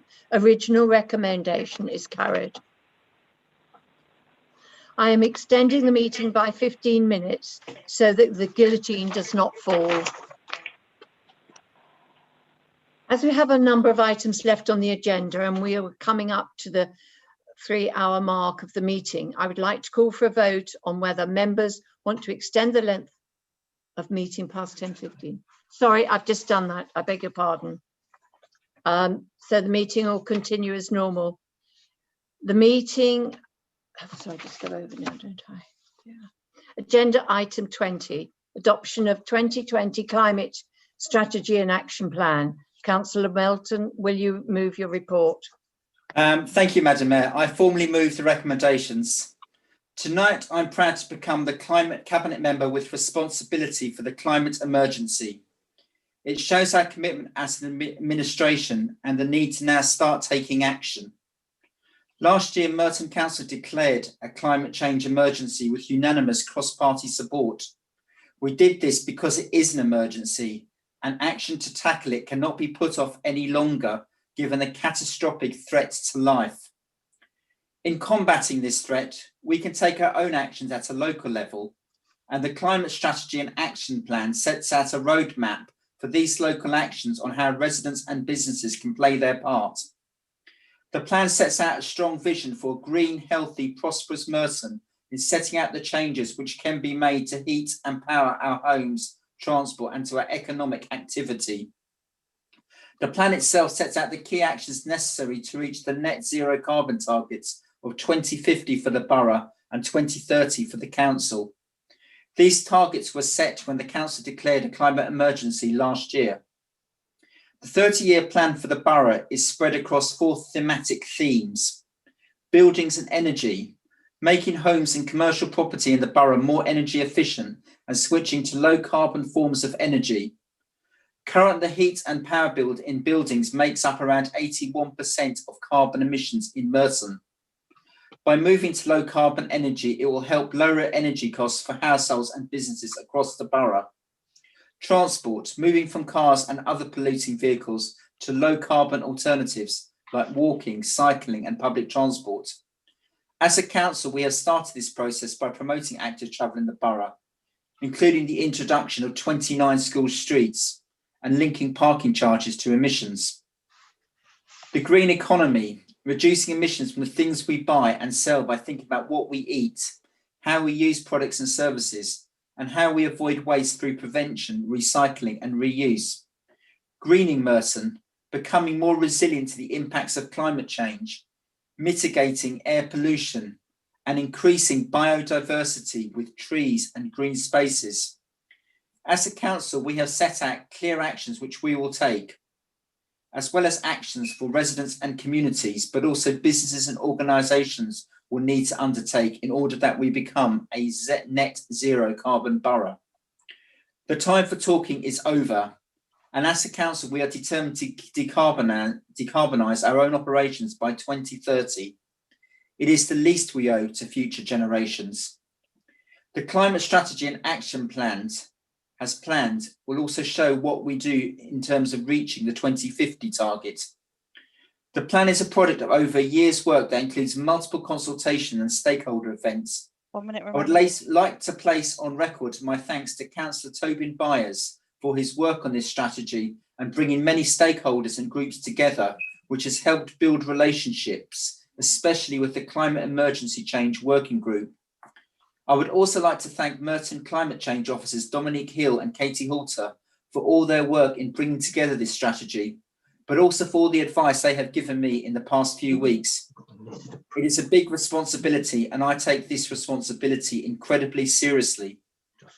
My thanks is also extended to the Merton Climate Emergency Working Group, a group of residents with specific interests and expertise in environmental matters whose advice has been invaluable. It is imperative that we don't do this alone, and that is why we'll be establishing a climate action group in the new year to provide a forum to develop community-led projects that reduce Merton's carbon emissions. We are determined as a council to meet our targets, and this strategy sets out our plan to bring this forward. I ask Council to adopt this proposal tonight, which is ambitious but necessary, as we need to take the climate emergency seriously, and please reject the amendments. Thank you. This is being formally seconded by Councillor Irons. Thank you, Madam Mayor. It was on a wet Wednesday afternoon at Links Primary School where I first became aware of the human impact on the health of our planet. On that day, I learned about something called the ozone layer and the CFCs that are ripping a hole in it. Everyone from John Craven on Newsround to Esther Ranson on That's Life warned us about the risks to our health and the damage to the planet's ecology. Since the ban of CFCs, ozone levels have not only stabilised but began to recover. I take this trip down memory lane, not just because it's sometimes nice to think about life before global pandemics and tyrannical presidents. I look back to illustrate that when we work together at a global, national and local level, we can rebuild our environment and we can change our world. This action plan is the result of the hard work and commitment of the Climate Emergency Working Group.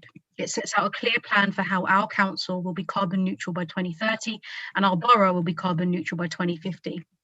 What comes now is implementation, and there are two things that are critical to our collective success. Firstly, our local plan will need national investment. The council is responsible for around 2% of local emissions, and whilst it is pleasing to see the government follow the council's leadership on promoting active travel and cutting emissions by getting drivers out of polluting cars, heating is the single biggest contributor to carbon emissions. Alone, this could cost up to £500 million to put right. Secondly, we need to ensure that all residents in Merton feel like they have a part to play, a difference to make, and an opportunity to reverse climate change. This plan must now become part of who we are, become part of Merton's story, and make its mark on many wet Wednesday afternoons. Madam Mayor, I second this report. I have the following listed to speak. Councillor Holden. Thank you, Madam Mayor.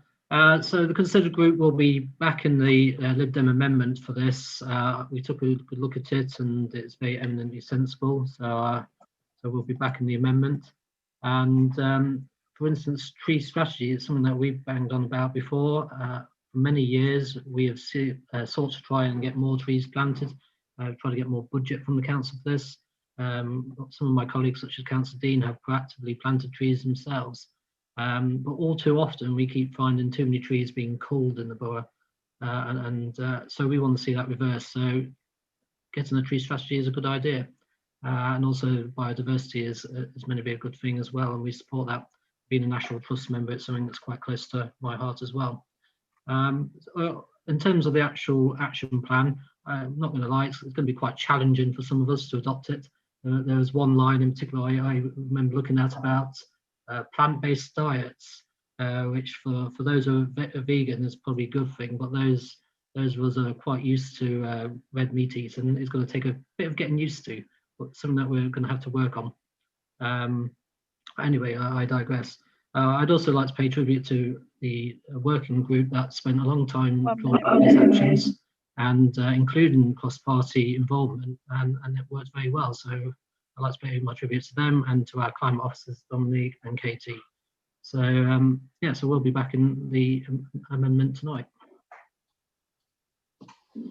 We have an amendment to the recommendations which is being proposed by Councillor Gould. Thank you, Madam Mayor. We welcome the Climate Action Plan and the work of the Climate Emergency Officers who have worked hard on producing this plan.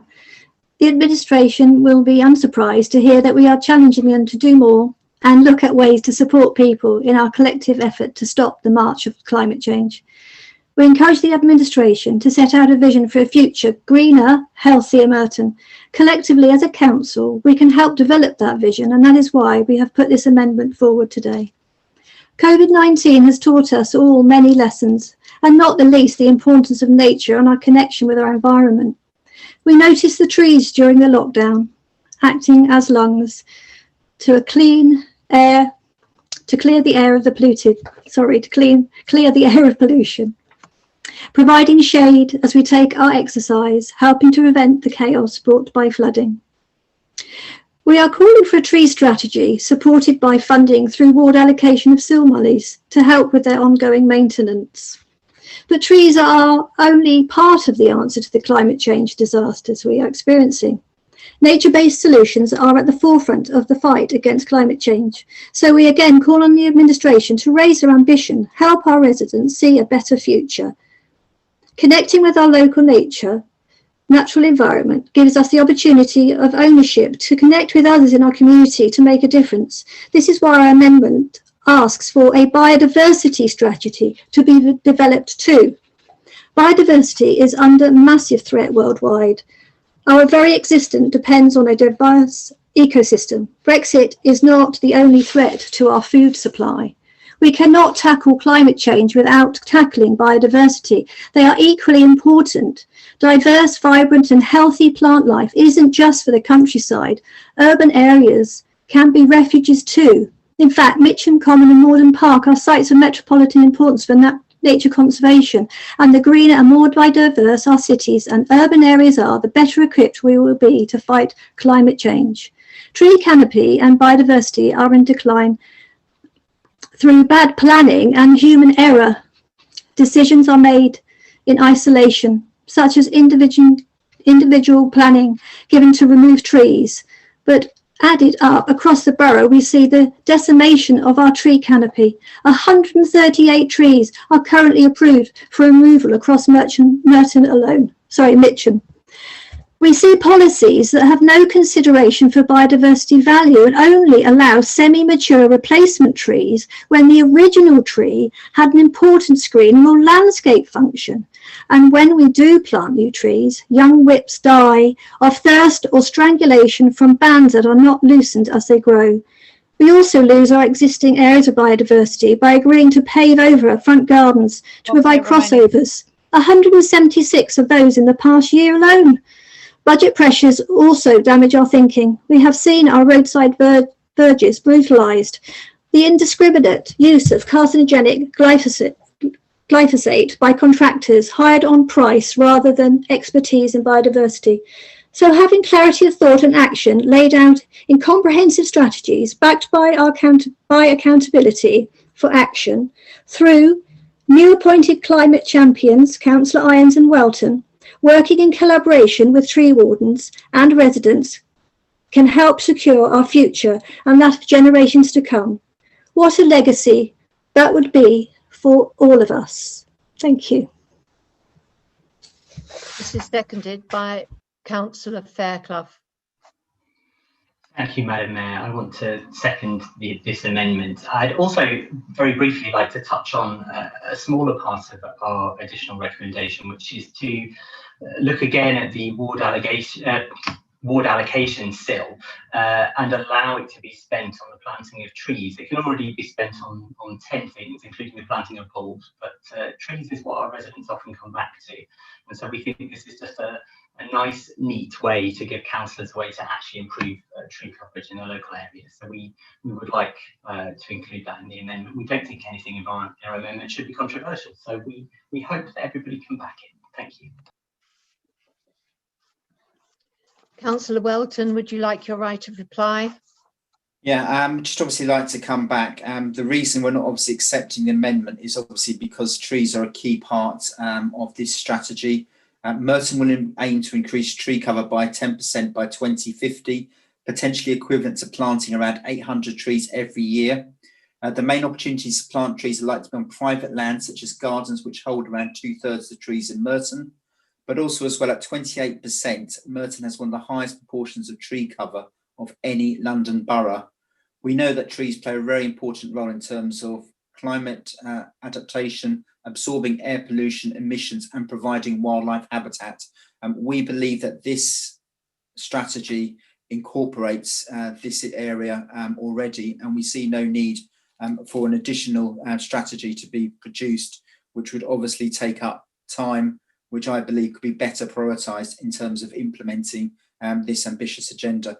In terms of SIL allocations, I think that's a debate for another time. Obviously, they have been excluded because they are, it involves revenue expenditure in terms of their maintenance and upkeep.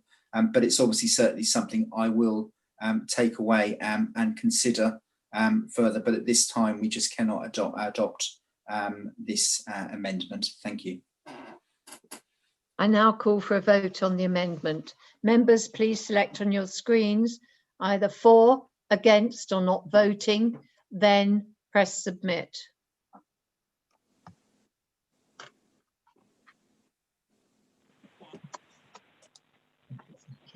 Thank you. Councillor Hello, Stanford, can I have your vote, please? It's against. Against, thank you.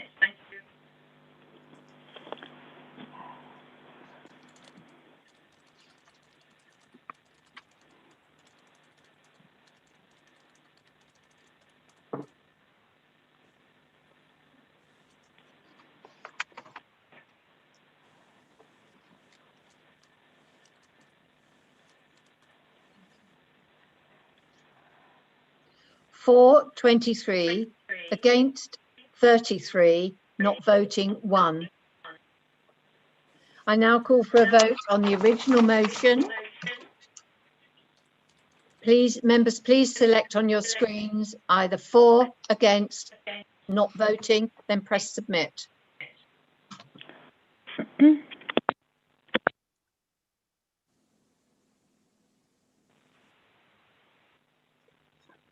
Councillor Stanford, it hadn't come up. Councillor Stanford, your vote, please. For.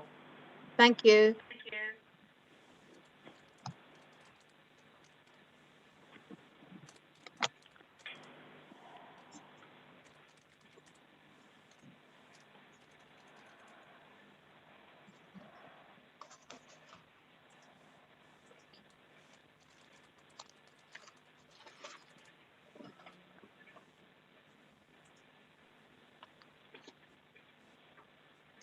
For 58, against 0, not voting 1. Right, can I remind people of the extension, and we have only a few minutes left, so could we go through these as quickly as possible, and anyone who's speaking be as succinct as possible. Item 21, locally listed buildings. Councillor Welton, will you move this report? I fully move the recommendations. This is a report which comes to the council periodically and recommends the addition of new locally listed buildings in Morden. Many of the ones we're bringing forward have been submitted by members of the public, but also community groups and council officers. As we are stretched for time, I would also like to end by thanking the Morden Conservation Officer, Gintal Tyndale, for work in assessing the EU inclusions, but also the submissions we have received. This is a review that is undertaken periodically, but I believe that these buildings should be supported for local listing. I ask council to support. Thank you. This is being formally seconded by Councillor Allison. Yeah, formally second. Thank you. Councillor Crowe. We agree, Madam Mayor. Thank you. Councillor McGrath. Agree. Thank you. Councillor Welton, would you like to use your right of reply? No, Madam Mayor. Right. As I hear no dissent, is this agreed? Agreed. Agreed. Thank you. Item 22, adoption of the Council Statement of Licensing Policy 2021 to 2026. Councillor Draper, will you move this motion? I will do very quickly, Madam Mayor, so thank you. In moving the report, I'd first like to thank our officers for the very large amount of work they've done in difficult circumstances to make this licensing policy possible. The changes to the policy in front of us follow new government regulations which made the previous cumulative impact zone in Wimbledon Village impossible to justify, and we therefore agreed unanimously as a panel to remove it from the policy in front of you. And I have to tell you that this was not an easy decision, particularly for Conservative members who were lobbied very hard, and I'm grateful to them for working with the administration to get the result we did. The decision will be reviewed in 18 months' time, which again, we all agreed on. Thank you very much, colleagues. I move the report. This is formally seconded by Councillor Allison. Formally. Thank you. Councillor Simpson. Yes, Madam Mayor. I'd just like to say that as far as the Licensing Committee report is concerned, then I obviously support it. I'm saddened that due to the changes in legislation, as Nick Draper has just said, in 2018 has not been possible for Wimbledon Village Ward to be given the opportunity to consider for a continuing CIZ, a matter that's caused considerable anxiety to residents and my councillor colleagues in the ward. I am, however, most grateful to my licensing committee colleagues to include in the new policy the opportunity, subject to the necessary evidence, to review its policy in 18 months' time rather than 3 years. And this, I hope, will bring some comfort to my village ward councillors and their residents. Thank you, Madam Mayor. Thank you. Councillor Kohler. Thank you, Madam Mayor. As I said at the committee meeting, I wish we'd been bolder and listened to the residents' views, but I submitted to the view of the majority. Thank you. Councillor Draper, would you like your right to reply? Only briefly to say that, unfortunately, it's the law. You don't go breaking the law as a councillor. Right. I hear no dissent. Is this agreed? Agreed. Agreed. Agreed. Agreed. Thank you. Agreed. Item 23, council approval for a capital scheme, the street lighting in Wimbledon. Councillor Byers, will you move this report? Yes, Madam Mayor, formally move. Thank you. This is formally seconded by Councillor Welton. Formally second, Madam Mayor. Thank you. Councillor Holden. Yeah, thank you. We agree also, but I would just like to add that a group of residents have expressed some concern with some of the ideas. So I've separately offline sent questions to officers. So I'll welcome those questions being answered by officers offline. Thank you. As I hear no dissent, is this agreed? Agreed. Agreed. Agreed. Thank you.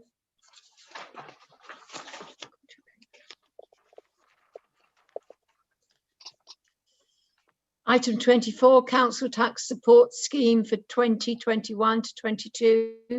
Councillor Byers, will you move this report? Thank you, Madam Mayor. I'm delighted to move this report, and I think it's fitting that we are taking this item on the day that Councillor Allambridis is stepping down as leader of the council, because for all of his achievements over the past 10 years, the retention of the Council Tax Support Scheme must surely rank amongst the greatest. Madam Mayor, I'd like to pay tribute to both Councillor Allambridis and to his successor, Councillor Allison, for their commitment to this scheme since the government chose to abolish its support for it. We know how few councils have retained a council tax support scheme, Madam Mayor, and the fact that it is still going strong in Merton, despite the unprecedented financial pressures the council has been under, is testament to the values that Councillor Allison outlined at the beginning of the meeting. Madam Mayor, this scheme is even more important than ever this year, as we've seen residents affected by the pandemic and their livelihoods affected, and we've seen the take-up of this scheme increase for the first time. So, Madam Mayor, I'm delighted that we are still able to provide this support to our residents, and I do hope colleagues across the chamber will support it. Thank you. Thank you. This is formally seconded by Councillor Allison. Yeah, thank you, Madam Mayor. It's one of the things I'm most proud of in my time as Cabinet Member for Finance, and I really welcome the opportunity to second this now. Thank you, Madam Mayor. Councillor Gretton. Thank you, Madam Mayor. We're happy, the Conservative Group is happy to support the council tax scheme in its revised form to help those with the lowest incomes and the most vulnerable residents in the borough. But we do note that I think other councils such as Hackney, Islington, Camden, Brent, Ealing, Waltham Forest, and even the friends and colleagues of the Labour Cabinet in Croydon, they've all managed to put their own schemes in place, and I think Merton's now one of the only councils in the whole of London who hasn't actually got round to putting its own scheme in place. So in the absence of the borough putting its own scheme in place, the Conservative Group is happy to support the revision. Thank you, Madam Mayor. Thank you. Councillor Kohler. The Merton scheme is more generous than other councils. We fully support it. No matter how awful the financial position, we mustn't let the poorest in our society suffer during this pandemic. We fully support this. Thank you. As I hear no dissent, is this agreed? Agreed. Agreed. Agreed. Item 25, the use of special urgency for a key decision. Councillor Byers, will you move formally this report? Yes, formally move, Madam Mayor. Thank you. This is formally seconded by Councillor Allison. Thank you, Madam Mayor. Formally second. Councillor McLean. This is agreed. As I hear no dissent, this is agreed. Agreed. Item 26, petitions. We have one petition being submitted by the Conservative group on behalf of residents opposing the proposed emissions-based parking charges. The petition will be sent to the relevant officers to prepare a separate response for this and will be reported to the next council meeting. Thank you, Madam Mayor. We are now on the final item. Can I ask Councillor Southgate to put forward the strategic theme for the next meeting at the council on the 3rd of February 2021? Madam Mayor, thank you. Subject to the confirmation of the monitoring officer, the theme for the next meeting is sustainable communities with focus on climate change and the council's action plan. Thank you. With no further business, I declare the meeting of the council closed.